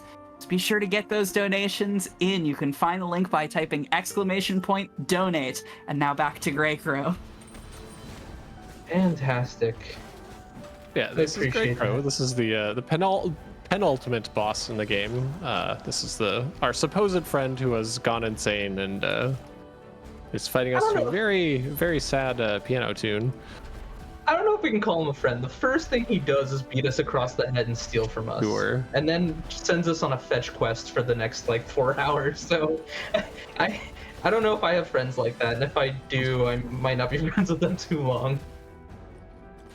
And then every time you hit Grey Crow with any attack, one of his, I call them feathers, there are a few other names, murderlings being one, will fly off and start homing towards you, which makes him a very sort of chaotic and tricky boss.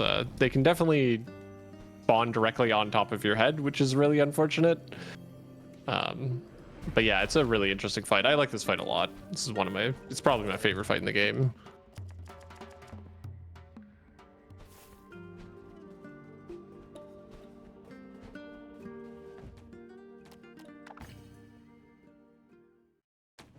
Also, TFT did pick up the Reaper's sword and switch over to it. Yeah, that makes sense. Good old the old standard. Yep. TFT very comfortable with that sword. Yeah. It is the bread and butter of any percent, specifically the restricted any percent category. Daggers are the preferred for any of the glitched unrestricted categories. With that, he has not been able to get to. He's heading there now, but finally getting to Flooded Fortress. He will probably be picking up his last giant soul as Grad crosses the finish line. So we will see here momentarily. I say that maybe Comp's cursing for Grad because he does have a very long platforming segment followed by the final boss fight. So he's not out of the woods yet. In fact, he is barely into the woods at the moment. Strength 5 is nice though. Fully getting the full upgrade there. Still on daggers, which, not the most comfortable for Grad's experience, but should be fine. 5 HP too is also really nice. We haven't really talked about it, but yeah, you start the game with 4 HP, and he has picked up 4 pieces of heart, or 4 vitality shards as they're called in this game, giving him slightly more health. Also some magic shards too. At least TFT has 5. So yeah, I'm not sure Brad likely has it as well. Yep. Oh, it is. Cool. Yeah. So we just saw a moment ago after beating Grey Crow that there are union talks in the main office area. So our protagonist, our crow-tagonist, if you will, is trying to talk with the boss, but he's they're not having it. So this is not an endorsement of any way to treat upper management. I have to say that. However, it might work. We'll see. I mean, if upper management tried to, murder me with door bull creatures. Adorables, yeah. They're adorable. It's true.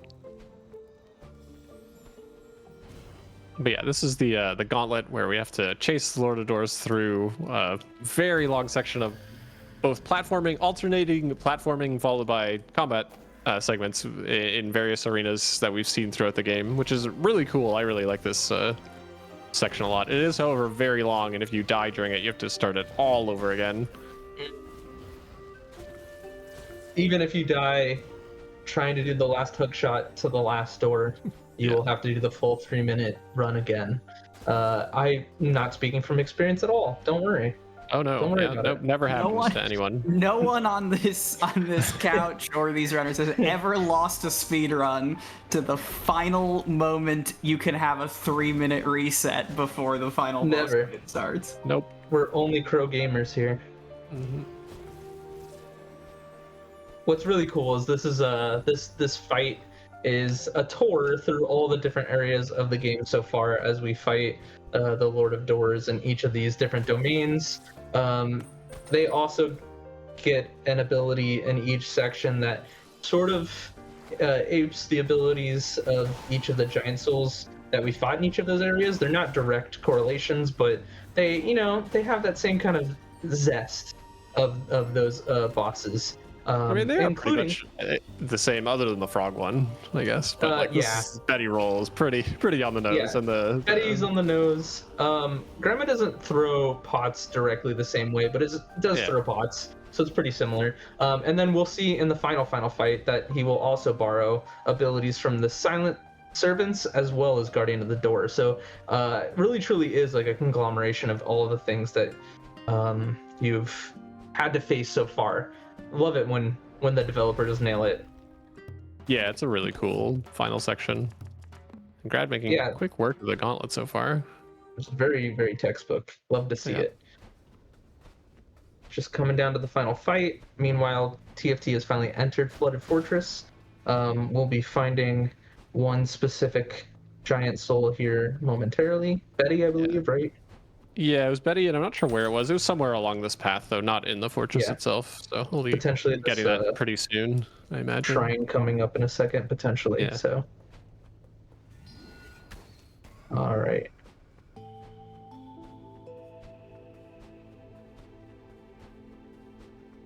Whomst amongst us has not had their boss swallow an entire tank of the souls of the dead in order to attack you? I mean, I feel like my last 3 or 4 jobs. Forever. Yeah. That's happened. Definitely my boss at Best Buy. That happened. Holiday season really takes it out on everyone. But yeah, this is the last Lord, the final boss of the game. So time will be coming up for Grad pretty soon. The screen will flash. Hit. Yeah. Yep, the screen will do a full flash on the final hit. And that will be time for Grad.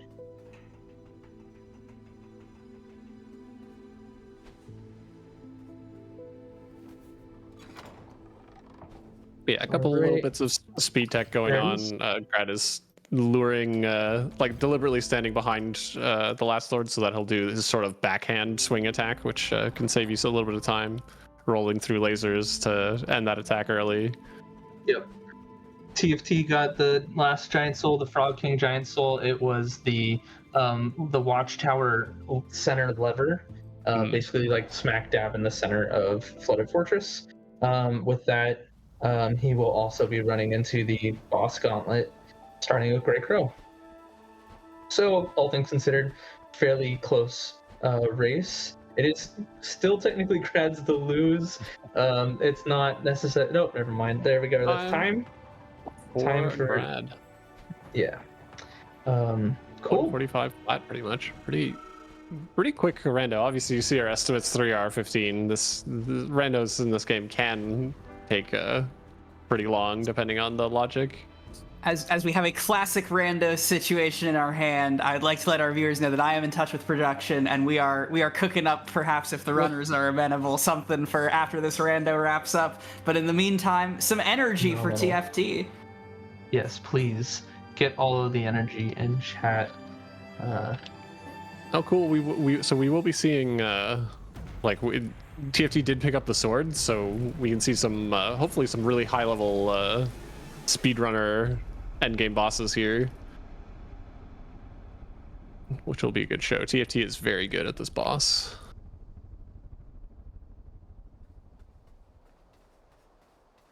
But first, cutscenes.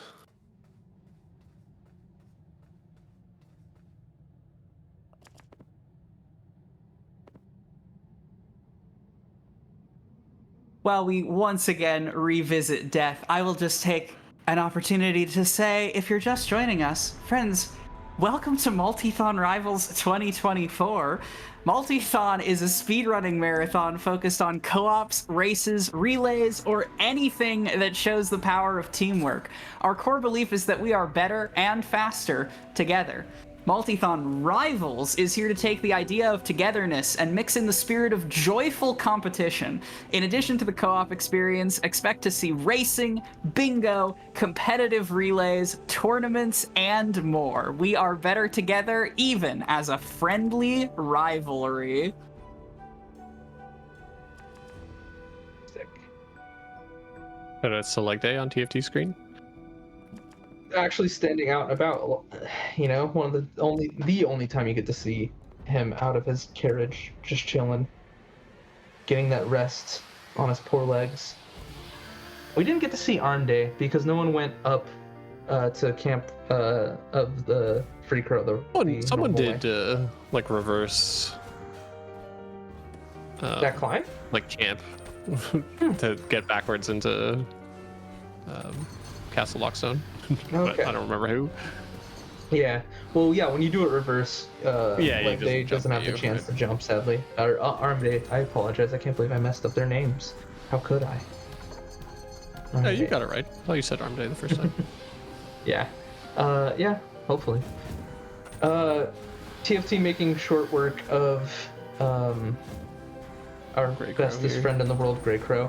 Actually, an easier fight than he is used to because as of recent routing, we tend to have 4 strength fighting Grey Crow on any percent at this point. So having 5 strength and a little bit of dex and haste is just comfort at this point.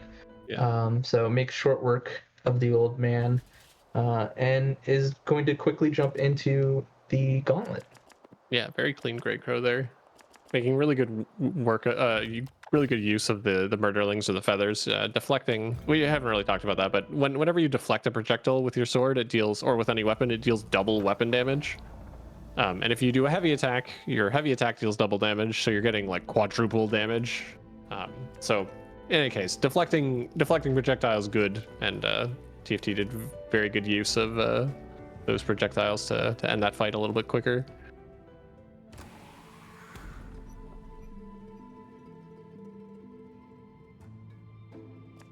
All right, so final upgrades. Oh, he actually did have It was 4. before. So that was strength. Okay. pretty much it's normal speedrunning Grey Crow fight. Yeah, par for the course for TFT. He was comfortable with that. He does it all the time. Yeah, so Gauntlet with 3 haste might actually pose somewhat of a problem, only because you I'm do so move used faster. to doing this with 0 haste in speedruns. And there's definitely certain times where like there's calculated amount of rolls to get to certain places. For example, we didn't talk too much about fast doors, quick doors, or insta doors. Almost the same name for 3 completely different strats. But there's an insta door right at the start of this that is relatively easy to get with 0 haste, but is wildly different when you have any haste upgrades. So it's unlikely for TFT to consider going for it, but I've seen him do crazier, so we'll see here in a moment. If he takes the right path here, he might be going for it, and we might get some content. Some invisible fighting. Oh, he did go for it! You love to see it! Alright, so the snap here spawns in the element for that door to teleport. And so since he's standing in the hitbox of the door, he teleports before any of the assets can load for the next section. So blind, he hook shots to the Lord of Door and then beats them up before the camera can catch up to continue the fight, which is even harder than it sounds, even though it sounds pretty difficult. So that was an awesome, example of that strat, especially considering it is relatively trickier to do with 3 haste than no haste. Also, Grad taking out the umbrella and walking around. Still not the weapon we were looking for, Grad. Yeah, that's fair. Yeah, must have totally forgotten about the hammer. Yeah. So maybe we impose a hammer requirement from here on out for one specific individual potentially. Oh, potentially might be listening to stream now. We'll see. Cool. So this is the Betty section of the gauntlet. I think TFT was 1 hit away from the end of it. If you are fast enough, you can trigger that door before he rolls, but it's a little tricky to do, especially with low dexterity. Usually with higher dexterity, it's a bit easier. Hey, we got some hammer action. Let's go. All right, run valid. Yes, the run is retroactively valid. Yes. Both runners did clap for leg day. He's switching to hammer for the Lord of Doors fight. Last Lord getting some spice in at the end here. Yeah. Let's go, TFT for the people. Yes, for the final fight. We love to see it. All right. Kind of a shame. I would have liked to see TFT's sword kill on Last Lord, which again is just like really good. It's like the whole fight is actually almost scripted. His first like 5 or 6 attacks that the Last Lord gives are always the same attacks in the same order, and you can just, with a lot of practice, just dish out tons and tons of damage with sword. Yes, indeed. It's one of the few times where we don't use our normal damage rotation of heavy, light slashes because he moves fast enough, and there's ways to just sneak in enough damage otherwise. And beating him quick enough is the name of the game after all. If you are interested in seeing what it looks like with the sword, TFT did recently get world record, even lower than it was during the big push for runs this summer, thanks again to Quacksilver, where we had a significant amount of people jump into the game for the first time or return to it after a long time outside of it, me being one of those folks. I got a couple PBs recently because of really good community engagement for charity. That's why we're all here, right? For charity. So those opportunities when they come up, really appreciate communities for reaching out for that kind of a thing. While we're finishing up the Lord Dorks, time will be here in a couple seconds. And I think we can have some thanks after that. Bulbous cracks. He's ready to. There, time. That's time. Fantastic. I'm for TFT. Awesome. Excellent. That was the randomizer for Death's Door. I really quickly want to shout out Pimpinella for the logic in building this randomizer for us. It was definitely a passion project for him. Really appreciate it. Shout outs also to Homothety from the Hollow Knight community, because it wouldn't have been possible without Homothety's work. And huge shout outs to Happy by 3 for being a big part of the community in Death's Door back in the day. Really helped push a lot of events, has shown the game in many different speedrun events. They are a champion of it. They love it. And I love them for that. And similar for Quack. Shout outs to Upper Casserole, who dethroned me from my positions on the any percent when I took a break to do 100%. So I need to come back and beat you. TheDancingGrad for being my hundo partner, and TFT for also just championing this game and knocking the time down significantly in the speed runs. All these people really being passionate about Randomizer and all these different projects that we're introducing to the game. I just, y'all are great. I love this community. I've never felt better in a speedrunning community than this one. So thank you all. Yeah. Well, I have some excellent news. First of all, let's welcome back to the stage our runners who are coming out of their rando race deafening. Hi, TFT and Grad. GG on GGs. that phenomenal race. Hello, GG's. Oh, what was that seed? See, it was, well, so here's the thing, because as the astute viewers among you will have noticed, we are a healthy bit under our estimate here as Randomizer giveth and Randomizer continue to taketh away. So we on behalf of Multithon Rivals 2024, have a proposal for the both of you. We'd like to put no more than one additional hour on the clock and have you race it out to the true ending of this game. Oh. Ooh, Sure. Does that sound amenable to the both of you? let's do it. We have Yeah. plenty more checks to go through for sure. Yep. All right, friends.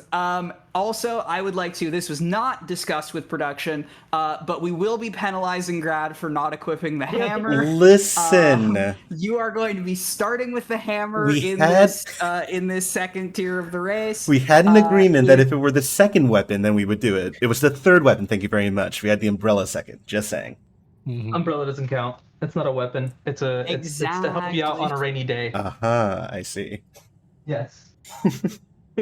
I will start with hammer, though, just for fun. Amazing. So we're gonna put no more than an hour on the clock because we do want to keep Multithon moving apace, and we know that there are people very excited for Bowpath the Teal Lotus, but we want to make sure that we are keeping our schedule moving and also getting to show off all of these amazing games. So we will ask you to both redeafen and load back into a place that is amenable to you. Sounds good. See you on the other side. Ready to Good luck again. credits. Yeah. We right, may yeah, need to TFT, wait a if you- minute here. TFT needs to sit through credits here, which will be a minute or two.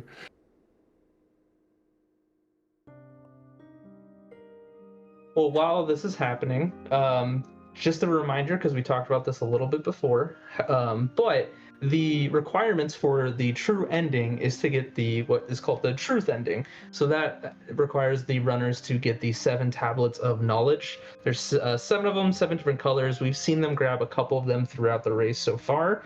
So it's a matter of doing a little bit of cleanup there. Those checks are likely buried a little bit because they are not touched by the logic at all for this. So they really truly can be basically anywhere. There's a few checks that are pretty darn locked in. So we will see how deep they may have to go down this rabbit hole to get the last couple tablets. Thankfully, there isn't a boss fight at the, well, not so thankfully, there's no boss fight at the end of it, but there's likelihood that they will have to fight at least one other boss to get one of those tablets, that being Steadhone. At least we can hope for it, because that's a very content fight if we can get to see a little bit of it. Hammer Steadhone? Maybe. Hammer only Steadhone, let's go. I believe wholeheartedly. Yeah, it's gonna be probably about a minute or so for TFT before he is back on the screen in order to jump back in to the run. Grad is graciously waiting for that to wrap up, and then they will jump back in. I really was tempted to talk about some of that with them, but considering we're going on a little bit more, We're don't want to give anything away. the same seed, yeah. Yep. No spoilers. Just reprimanding about a specific weapon. That's the important bit. And of course, we are still taking any and all donation comments about the potential name of our third Multithon puppy, because friends, just as a reminder, if we raise $5,000 over the course of this entire event, we get to name a puppy who will go through the Blue Path training program. A $5,000 donation helps cover the costs during the early months of a Blue Path puppy's life, including vet expenses, supplies, travel, and training gear. And the reason we are harping on the Thunderhammer so much is that Multithon has named 2 puppies through our events so far. Thunder, who is now an explosive detection dog and thriving in his career, and in January 2025, Lightning will be born and start their Blue Path journey as well. So by all means, if you would like to continue that pattern or just have great dog names of your own in your life, be sure to get those donations in. It looks like both of our runners are ready. Crow, will you do the honor of counting them back down? Yes, indeed. I will be preparing that here in just a second. Cool. Yep. Looks like both runners are good to go. So countdown is in 3, 2, 1, Rigo. Good luck, leg 2. Fantastic. All right, so as we saw a little bit there, basically TFT was just verifying how many of those he still has to get. I did not see how many Grad had left to get. I didn't see if he went up and checked. But essentially, all bets are off. They need to check anything and everything at this point, regardless of if it makes sense in logic, to hunt down a couple more of these tablets. I believe it was 4 of 7, so there's 3 out in the wild for TFT, probably something similar for Grad. Grad is going to immediately start by going into watchtowers. I don't believe Grad did any of the first part, but should have access to basically the whole watchtowers now, including he would have been able to skip some of the Boomer Arena stuff later because of that lever's already been found. Is opting to go around. There is one check over here. Curious if he will save and quit after the seed, because there's no need to really do this area until you're back into nighttime. But he may not have seen that that door was that lever was cronked. This is a good time also to talk about nighttime mechanics, because they may have to go to nighttime. You will, like, in this specific area, there's wind. You can see the snow is blowing pretty heavily because of the wind. That means if they try and light any of these braziers that are around with fire, it'll blow out in the wind. So they are going to need to come back at nighttime in order to light them when there's less wind, in order to open that big door that Grad just passed. But yeah, Alright. TFT has done most of this area in watchtowers here. Yep, did it a little bit earlier and then quit shortly after the Boomer Arena coming up in a second. This laser is a big bully. One huge issue that can happen with it. That's an unfortunate death. Maybe maybe Grad will see that lever is already open. But yes, the laser has a very frustrating quality in that sometimes it will hit you twice instead of once. It ignores the usual iframes you get after taking a hit, so you can go or 3 from, times. yes, I've seen it happen like maybe once, but yes, 100%. You can go from 3 health to dead because of one small mistake, which doesn't really happen anywhere else in the run. So that's a cute little thing that could happen. TFT did quit out of the fortress area when he got the last giant soul. Oh, that was such a good move from Grad. The halberd will follow you to the end of the earth with its leaps. And so Grad decided not to deal with that and had it jump into the pit itself, which was very smart thinking. I've never thought of doing that. Shoutouts for that. I've definitely seen that done before. I can never remember. I've never learned how to the setup for it. It's like a little bit more precise than it might seem, but yeah. I generally try and get it to jump into the pit around the laser right there when I go through this area. Oh, sure. So, but that is even more difficult. So because that's complete, basically like RNG. It feels like. All right. I will say we're not saying boomers here because we're Zillennials or anything like that. It is actually the canonical name of the giant 8 like things that throw boomerangs. They're called boomers. So yeah, fantastic.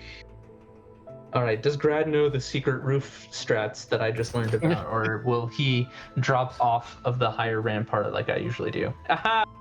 Okay, a fellow non-knowledge connoisseur like me. I love to see it. Oh, he does know about it. I'm the only one. Oh, I mean, yeah. I feel like I know of that too, but I also feel like I would definitely just like fall from above if I were asked to get that check at the same time. Absolutely.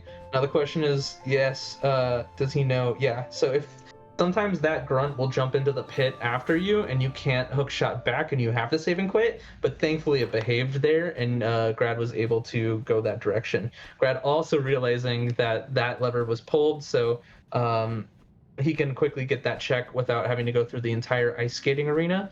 There is, however, one check that is at the very end of it anyways. So I'm a little surprised. Usually at this point, especially knowing that there might be a lot on the way, he's opting to do it right now because he will likely have to go through this entire area again if it comes to nighttime, because there is one check that's at the end of this whole path only at nighttime. So we'll see if that ends up being relevant later. Do we know how many tablets each of the runners had? I know Grad went up to the door after the run and I think had like 5 of the 7. I didn't see believe we Grad. saw in chat, and I'm sure the good people of the Death Star community will correct me if I'm wrong, but we started the second leg of this race with both runners having 5 out of 7 tablets, Great. one that they were both missing, and one non-overlapping one. So some of this backtracking will be useful. Fantastic. Oh, that I think is the 4th Manor Crow. So that opens up 3 potential. That's the 4th one we've seen at least. So if Grad has, and is probably checking right now the tracker to see if there's a bunch of new Hall of Door checks. But if that is the 4th Manor Crow, he's probably gonna go straight to the Ceramic Manor because it's daytime. He can go through the Avarice door for fire the normal way, do the fire Avarice, like the vanilla way, and then that gets an Avarice check as well as 2 soul checks directly after. These are some of the most gated checks in the randomizer. Oh, grab the Rusty Bell key. Okay, maybe we'll get it later. That is a check laying on the floor right there. So we'll see if Grad remembers to grab it later. Also, TFT get back to the Flooded Fortress doing... For some reason, TFT only did half of this area and then just immediately pieced out. Gee, I wonder why. Imagine why. But it's going to finish up the fortress here. And you'll finally get to see the intended method of going to an Avarice. So usually you would do those arenas for each of those pink crow souls, and then be able to access it. And actually, recently, TFT looks like got a green ancient tablet of knowledge from Flooded Fortress. So that must have been one that Grad already had. So, oh no, that was right at the end of the last game. Never mind. I see that the giant soul is right after it. So Yeah. It is still 5-5. All right, Avarice 1, Flame Avarice, the easiest of them, but is still tricky. I have died to this more times than I would like to admit. Oh, So- one-shotting the green pots with a hammer heavy is Is wonderful. pretty We love magical, this. though. All right. Yeah, normally this would be done. I guess the TFT's route would have 1 strength. I do this in my speedrunning route. I do this with 0 strength, but with fully upgraded strength, should be making pretty quick work of it. For context, having 5 levels in strength fully upgraded, your attacks deal double damage compared to like at the start of the game. Another mechanic we didn't talk about is deflects. If you deflect one of these projectiles with a regular attack, it does double the damage of whatever your weapon does. So, for example, doing 2 damage right now with a fully upgraded weapon, deflect would do 4. And then if you deflect with just a regular heavy attack, it does another basically doubling of that. So it'd be effectively 8 damage, right? Am I mathing right? Is the mathin? No, it's 6 damage that way, and then it would be 8 damage with a fully charged a heavy attack. Basically, you're doing 2 extra damage each time. So it does significantly more if you can wind up an attack when a deflect comes out. Let's see if the Fire Avarice ended up being worth. Drum roll. It's a shiny. Nope. It's just a shiny Alright. object. Still are 2 more checks here. Yep, 2 soul checks right here. And that will bring us back to where we got Umbrella at the beginning of the game. That's a vanilla check. Dearest Homophily. And we can still say that because this is still his randomizer, so... Oh boy. Okay, so sadly that didn't pan out, but that's okay because those are still 3 good checks to get out of the way. Grad is going to clean up Ceramic Manor we'll see if he has the 3 keys. He may opt to do the northern path. He does. Okay. So this is that check I was talking about maybe about 30-40 minutes ago. That is the only one here that's locked behind a key. And there's actually, I think, 3 checks in this area, 4 checks. There's the soul orb here that that Grad's about to grab. There's a seed here in a moment. That entrance ladder shortcut is a really nice one to find. And then there will be a lever in the next room. Oh, and a key. So there's 5 checks and up here. So that life seed was also vanilla. So apparently this path is mostly going to be vanilla. I tried to hit Grandma, but she wasn't having it. TFT opting to use the flammability that he has to skip this puzzle. You love to see it. Lights the brazier, which gives access to the key. And then thankfully there's a ladder right there, so you don't have to walk all the way around. Is she just not hittable with hammer, or is it? Maybe it's hammer, or maybe that's the only instance where she's not hittable. Yeah, it could just be some weird logic thing. Yeah, that is helpful for getting back there since Grad's already cleared most of the rest of Fortress, but not the actual arena section. So, Lick a Tongue trying to show us the best Jump King impression. Grad 2 discovering the terribleness that is trying to deflect with hammer heavies. Yep. All right. So we now have Avarice 2 from TFT. Grad did this a little bit earlier.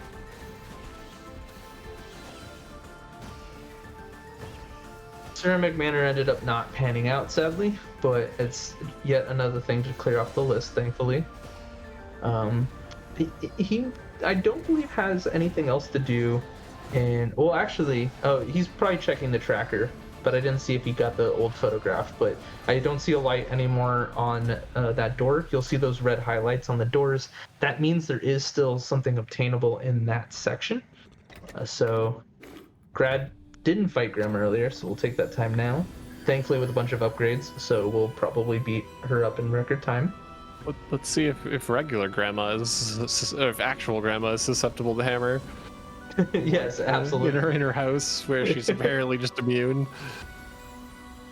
God, it would be so funny if she just was completely immune for some reason. That's the Just kind of to the thing hammer? I Yes. love to see in my indie games. The real question is, will he opt to set her on fire? That's the real Also true. content. Yeah, I believe TFT actually did grandma with hammer, so that question was actually already solved. I love that chat is on top of it and had the Dearest Timothity pasta ready to go. Dearest Timothity, aka Moth, aka Random Man, I'm writing to inform you of a glaring error in your randomization algorithm for the game Death's Door. Though I was assured that the item locations were random, and indeed was swayed by your very name, there was not one but 2 so-called vanilla locations in a row. Please, I implore you, fix your game. Truly a classic of pastas among pastas. I believe we owe that beautiness to glitchiness. Thank them for that lovely bit of pasta. So, a lovely way to segue through the grandma fight. Wait, Crow, do you happen to know, can crows swim? See, I'm so glad that you asked that, actually. Because a question might be lingering in your mind. Can crows swim? The short answer is no. Crows cannot swim because they're not water birds. They don't even have webbed feet like those of ducks to help them stay on the water. Due to the chunky body and the long neck, swimming is troublesome for crows. Did you know that? So crows were the chunky dodgers all this whole time. They were the chunky dodgers in our dreams. And I already forgot the other great name I had for them, which is a shame. Chonkers. Hefty chonkers. I will be using that against you for all time. I'm sorry. Can we just please make that the community name? And if you donate enough to Blue Path, we can name a dog Hefty Chonker. We got Thunder, Lightning, and Hefty Chonker. Let's go. I think all of chat has decided with us that that is the correct decision. Grad is now opting to go through this very long path as well for this one check. I do believe it ended up not being worth it. In that time, we saw TFT get the last check needed to get up here to do nighttime. So now that it's night, there's some spooky ghosts all around the cemetery. Certain areas of the game have an entire new section that's only available at nighttime. And there's new tasks to be done there that usually these result in the tablets that they're looking for right now. So these are all pretty long checks in and of themselves, but they all do have a check at the end of them. So in the cemetery, there are 7 ghosts, just like the one that TFT just cleared, that they will have to knock into a specific statue to bring them back to where they should be resting. Mysterious pocket for TFT. Okay, I'd love to see that. So that is the secret final boss, or the I don't know, the secret optional hardest boss of the game, quote unquote. Steadhone on the table, which is yes, it some does. Content. I definitely foresee Steadhone coming out if they end up doing Jefferson Quest. I don't know if they'll opt to do Steadhone just free willy. They will probably opt to do it if they get if they end up opting to do the whole Jefferson Quest. Great. So I don't think I saw which levers were already cronked, but the room right before that silent servant, there was a gate that needs 2 levers to open. That is for a single seed in the estate of the Urnwitch, which is extremely guarded, because you have to get those 2 levers as well as at least one of 2 levers to get access to the majority of Lost's cemetery, as well as access up to that area where the nighttime lever is. So there's like 6 conditions to get this 1 seed. So that is potentially on the table in a moment as well. TFT is opting to clean up cemetery while cleaning up all of these ghosts. Is choosing whether or not he wants to walk all the way down there to check a few things. But he's going to leave that ghost for last. That makes sense. Steadhone? Do it. Oh, do it. He's going right to TFT, look at me. Do it. Fantastic, but is he going to do it with the sword? He's totally going to do it with the sword. But it would be so much better with the hammer. He could. He's not listening right now, but in my heart, he could be listening. That would disqualify him, but we might get content because of it. Grad will be going backwards through Observatory for a while. We've seen this, so it's not going to result in anything, sadly. So that means we get a good chance to watch the lovely fight with Steadhone. Now, TFT doing a great job for someone who does know true ending categories. No kidding. As someone who doesn't run. Very good work of this fight so far. Absolutely. This is a very tricky fight, even no matter how many times I've run these categories, because especially this section with all the ads, it can get really tricky. You know what weapon helps with ads? Yeah, I do. It's definitely the umbrella, right? All right. There we go. Steadhone, will it pay off? I don't know if we actually saw this check that Grad's doing right now either, because I don't know if we had fire the last time. I'm pretty sure I remember TFT doing it. Okay. Ruin's main gate lever. So that sadly won't be anything anymore because we already had access to that section. So sadly, Steadhone ended up being a false trail.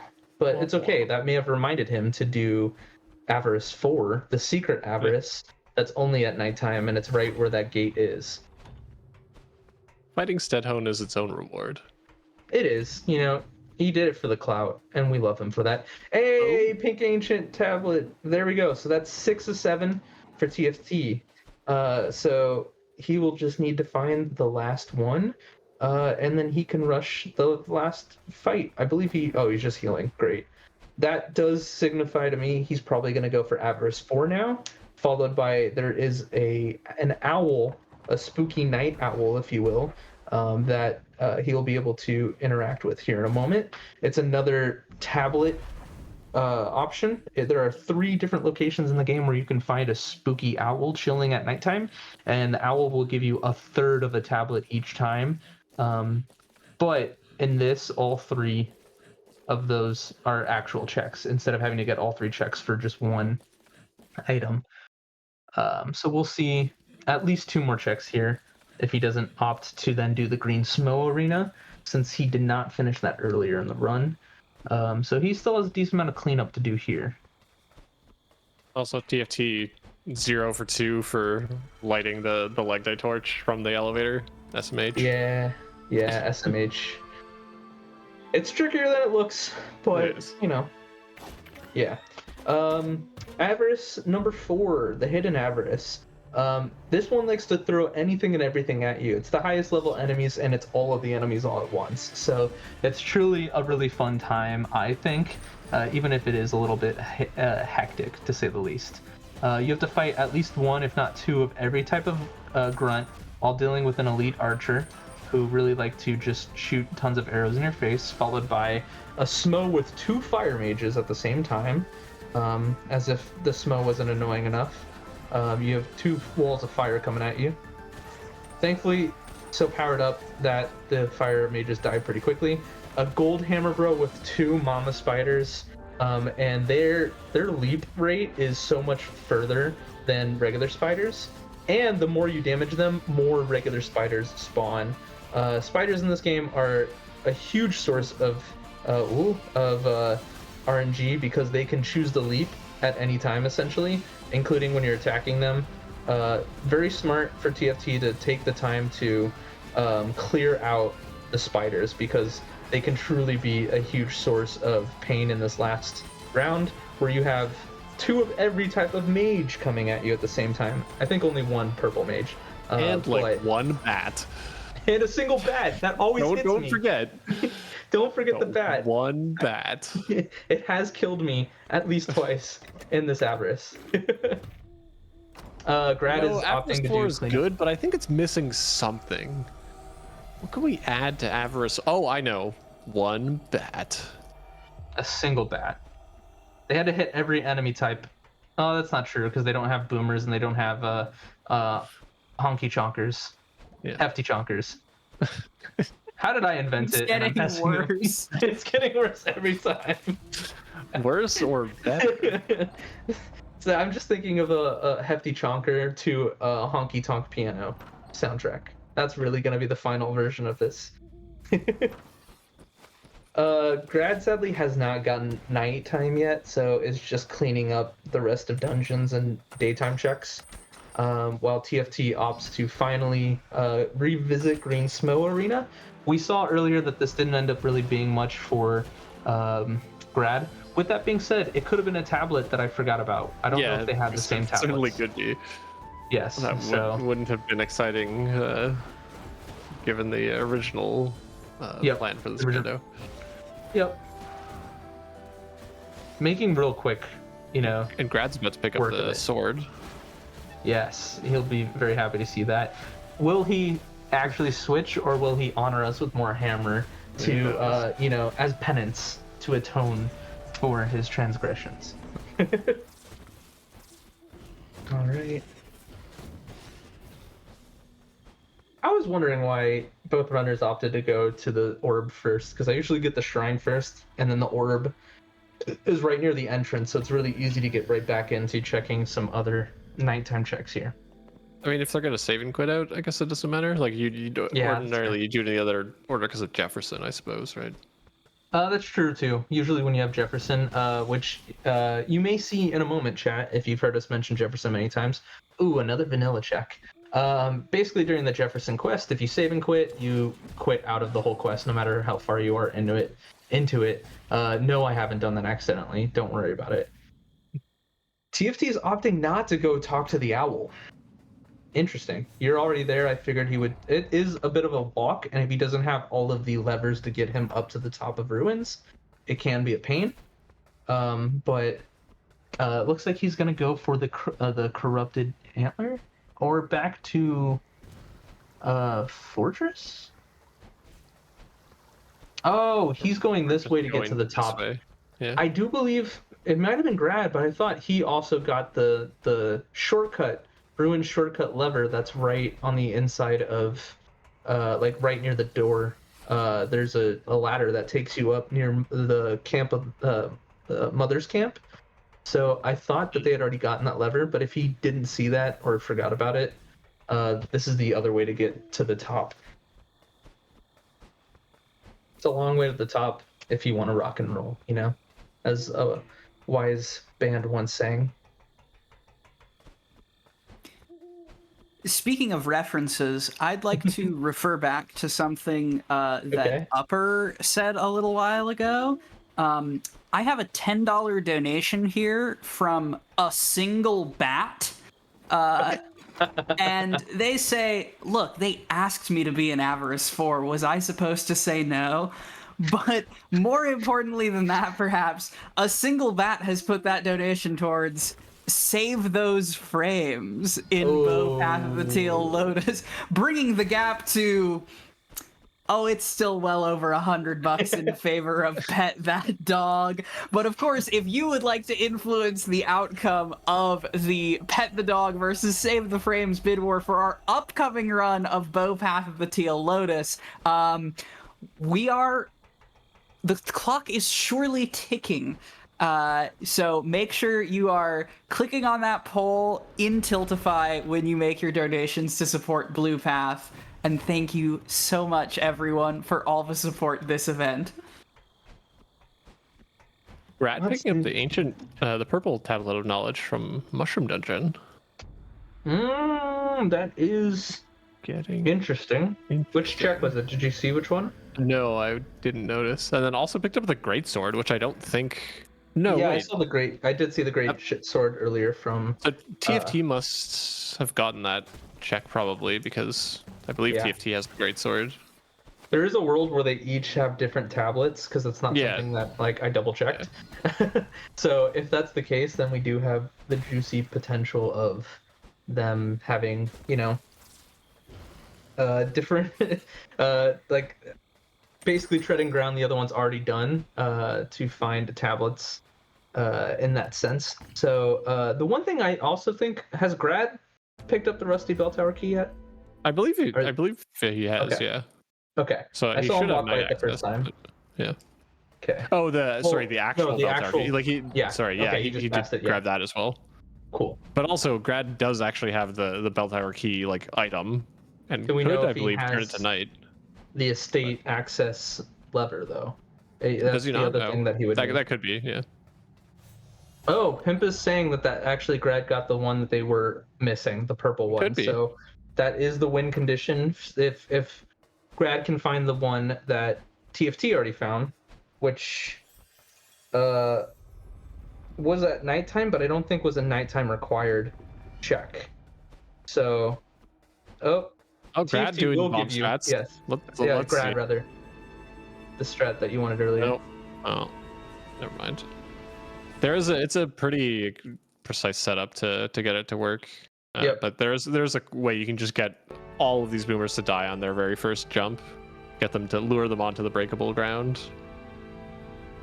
Oh, TFT's done. Oh, GG. He did get it. Wow. He just got the last one. He just got that check. We were too busy watching the Boom Arena. But GG, TFT. Fantastic. Welcome back. Yeah, that was so fast. Yeah, Grad is down to just one tablet left. We're not sure which one though, obviously, but could be anywhere. That's true. TFT, we were watching a Boomer Arena. Where was that last tablet that you just grabbed?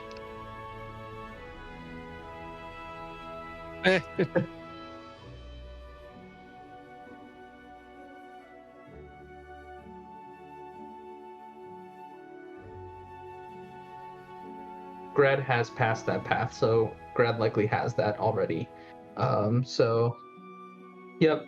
At the end, we got confused there, thinking that you each had the win condition for each other, and then you found that yellow tablet right at the end.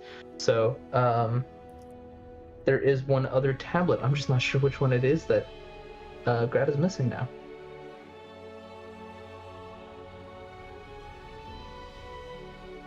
Yeah, that's fine. And like, it might not even be the same one that Grad's missing. Who knows? Yep, and we won't be able to see which tablet is missing unless Grad goes back to camp, which wouldn't make sense because he knows in his head that he has 6 of 7. So, oh, bomb level 2, very important. Okay, so he's probably gonna finally go to nighttime here, because I'm pretty sure he also got the estate access lever. I do think there was there a tablet near the fire servant, I think, potentially, like in the room before I feel there was one in yeah, in like there was in cemetery over somewhere. I don't remember exactly. Yeah, I think the one that you got shortly after we started the TE run was the one that you is the one that Grad is missing. And I feel like I remember it being nighttime when you got it, but it wasn't nighttime required.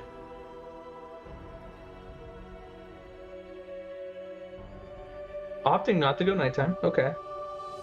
He has done the only checks that are locked behind night, locked to daytime rather. So I'm a little curious why he's not doing. Oh, he does have access to that one seed. Will he go? Yes. This is like the hardest check in the entire game. This is like my favorite check because of how locked it is. It won't be the tablet, but I'm glad that he's at least checking it.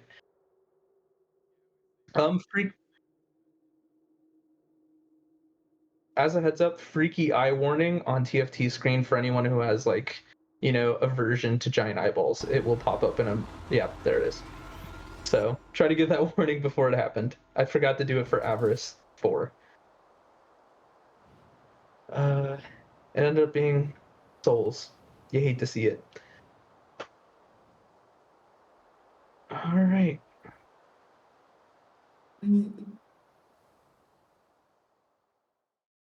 It might. Grad also up to 6 HP here, which is the max HP. You can tell who's getting That's out. what it There's was. the locket. The locket. I knew there was something that was found right before this, and Yeah. it was the locket. You went and fought Steadhone, and it ended up not being anything. And I It means think we might get another Steadhone fight. Yes, Might. absolutely.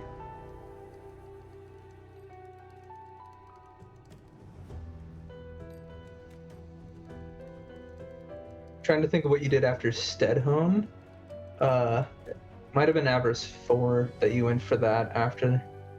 Yeah, I think so. Yeah. Yeah, after Steadhone you did Avarice 4, and then you did clean up in that area, so that might be potentially where the last one is. Because Grad's basically done almost all the other checks that you've done, except for the nighttime. I might be doing that now, especially picking up the locket. That sort of that might be to guiding his way. swap on over. Which is good, because that means we get more Steadhone content. Alright. Sadly, this also means rip the music for the rest of the run. So. Oogie. Ooh. The ghost is gonna get you. The ghost is gonna get you. It doesn't do anything. So. Yeah? Is in that cutscene with you. Yes. It's so good. Yeah. It's so funny. And then, like, in the arena, you're trying to fight it, and it's floating up to you and getting hit by your swings. You're like, no, go away, dang it. It's just your friendly assistance ghost for the fight. Yep, it's Casper of the Door. Guardian of the Casper. Oh, TFT is talking is not audible for us. That I could believe that would be. Oh, a yes. thing. Yes, he might be still muted for the stream. Yes, TFT has been chatting with us this whole time. That is a good thing to shout out, Allison. Thank you. Um, potentially. You've just been talking to ghosts. It's Oh, fine. cool. You were audible now. That's what Hello, makes it nice. stream. I'm here. He was the- GGCFC. Thank you. Yes. GG's. He was the 8th ghost all along. And we get more Steadhome content. Let's go. Let's go. Grad does have extensive practice with Hundo, which does require the Steadhome fight. With that being said, Steadhome still is a big ol' bully, so there is still a chance of some bullying to happen. But thankfully he has 6 health, which does Awesome. mean you can tank a bit more. And honestly, TFT had a really nice Steadhome fight. Yeah, actually TFT, huge GG for that fight. Thank As you. someone who doesn't do any of the longer categories, like that was very solid. It was much better than my practice, so I'm glad I was able to get it to happen Yeah. when it mattered. Absolutely. It was very clean. I was a little jealous. I'm like, I need my Steadhome to look that good. And now that all like Hundo and TE categories have way less soul routing because of early night, I will never have that comfy of a Steadhome again. oh. You gotta play more rando. Yeah. Oh, he was like a couple swings away.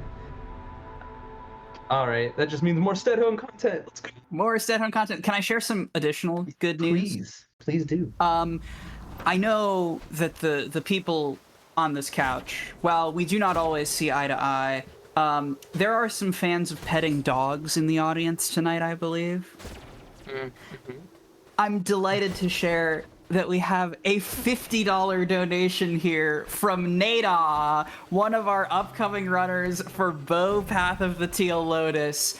They just say, smiley face, and putting their finger on the scale a little bit, that money is going towards Pet That Dog in the Bow Path of the Teal Lotus bid war, bringing Pet That Dog up to a almost $200 lead in that bid war, but also bringing us above having raised $900 total for Blue Path this event. So congratulations everyone, but let's keep up the momentum because reminder, if we raise 1,000 by the end of the night tonight, we will be able to extend StarCraft 2 from a 3-map to a 5-map competition. You want to see as much Multithon as possible, I am sure. So thank you for all of the work you have been doing so far, and let's keep up the good energy. Fantastic, wonderful, much appreciated. I love it. Grad is realizing that that area is guarded by Grove, which I don't think we've seen yet, actually. Grove hasn't come up. It is literally the starting area of the game. It is the first door that you unlock in the game traditionally.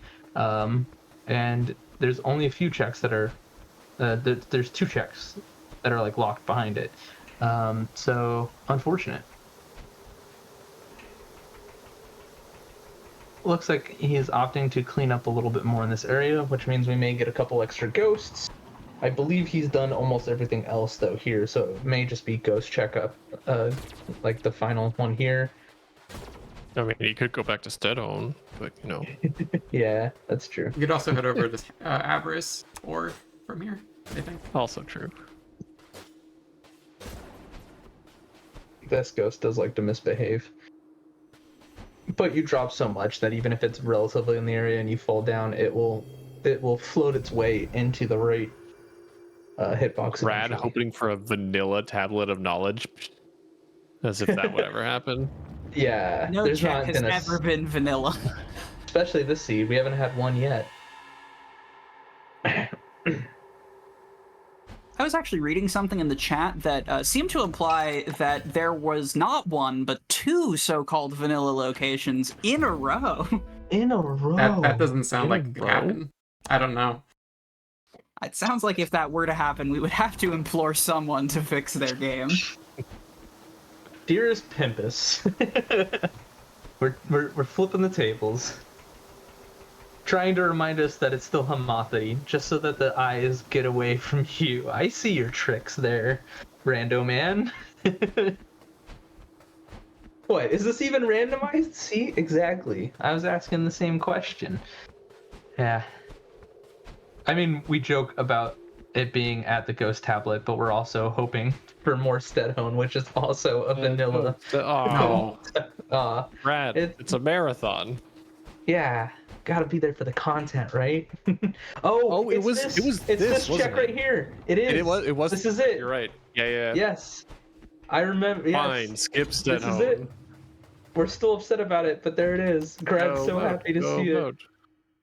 it. It's All okay. right. We will say our GGs followed by our well played, followed by no Steadhone. Why? It'll be fine.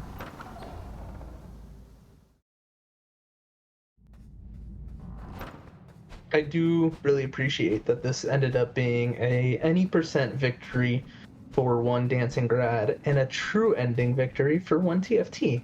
How balanced. Fantastic. We appreciate it. Alright. We're gonna be getting time as soon as the cutscene starts. It is not at the end of this cutscene, so as soon as basically at the end. Get a haste upgrade. Haste for time save. Verb spins. Yeah. Gotta go fast. Fantastic. As soon as Grad loses control of the character and the cutscene starts, that will be time. Alright. Time. That's a big old GG. GG's.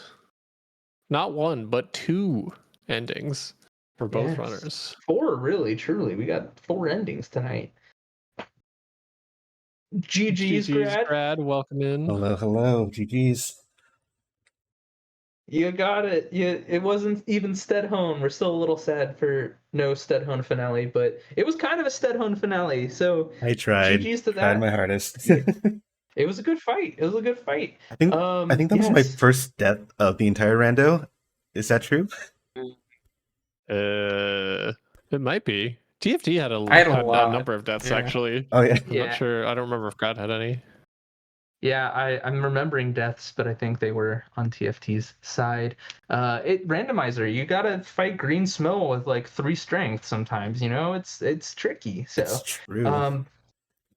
I can't think of a more fun seed for you two to start with. Immediately starting with to showcase to the world, right? Immediately starting with Betty Hookshot first. and then Betty You- and then Frog King. Like You know that's you're some in amazing content. You know you're in for a good seed when your 3 choices at the beginning of the seed are Betty, Frog King, or Average 3. Yeah. Absolutely. All right. I already said my thanks at the end of any percent. So I'm just going to thank all of you again because I don't know if you were muted. So thank you all for being wonderful parts of this community. I'd like to thank you all for showing up. Brad for being some stiff competition and getting the any percent win in the end. Likewise, glad to be a part of this. Glad to show off this amazing game and this amazing rando. And GG's TFT. Thank you so much to Multithon. Thank you so much to Crow and Upper for comms. Thank you Quack for hosting. Thanks for tech staff. Thanks for everybody behind the scenes. Thanks for chat. And did we shout out the Discord? Yeah. Oh, yes. We did. Okay, cool. Well, We did not. Oh, we did not, So okay. we should. yeah, you There should. is a Death Door community Discord you should absolutely look into. TFT, take it away. Yeah, and you should also make sure to follow TheDancingGrad on Twitch and watch his streams. And it's _TFT on Twitch as well. But I think that's it for me. Upper, do you have anything else you want to add? Not really. Yeah, just if you're interested in this game or speedrunning this game or doing randos of this game, yeah, there's a community super welcoming. We'd be happy to have any new members. You can find us on the speedrun.com page, on our Discord, wherever. But yeah, it's a fun game. You should play it. And with that, I think we can Amazing. take it away to Quack. Yeah. Thank you so much. Friends, give it up in the chat one more time for our incredible complement of Death's Door randomizer runners. It is always a treat to see this game. No bias, I mean extreme bias on my part, but you know, this is actually my only run that I am hosting for this evening. So as we start to segue towards Bow Path of the Teal Lotus, which is coming up in just a second. We're getting it set up right now. I am also going to be bidding you farewell in a little bit, but before I go, I have some very, very important announcements, which is, this is your final chance, gamers. Frame savers, I am literally begging you. We have a mountain to climb, but I know we can do it, because Pet the Dog is still in the lead by about $190 in the Bow Path of the Teal Lotus bid war. Now, I know what you're thinking. This is literally a marathon raising money for a service dog charity. However, have you considered going fast? And if we make it more even, we are raising still yet more money for a fantastic cause in Blue Path. Blue Path is a charity that provides autism service dogs, offering safety, companionship, and opportunities for independence. Their vision is to be the definitive leader in autism service dog provision, transforming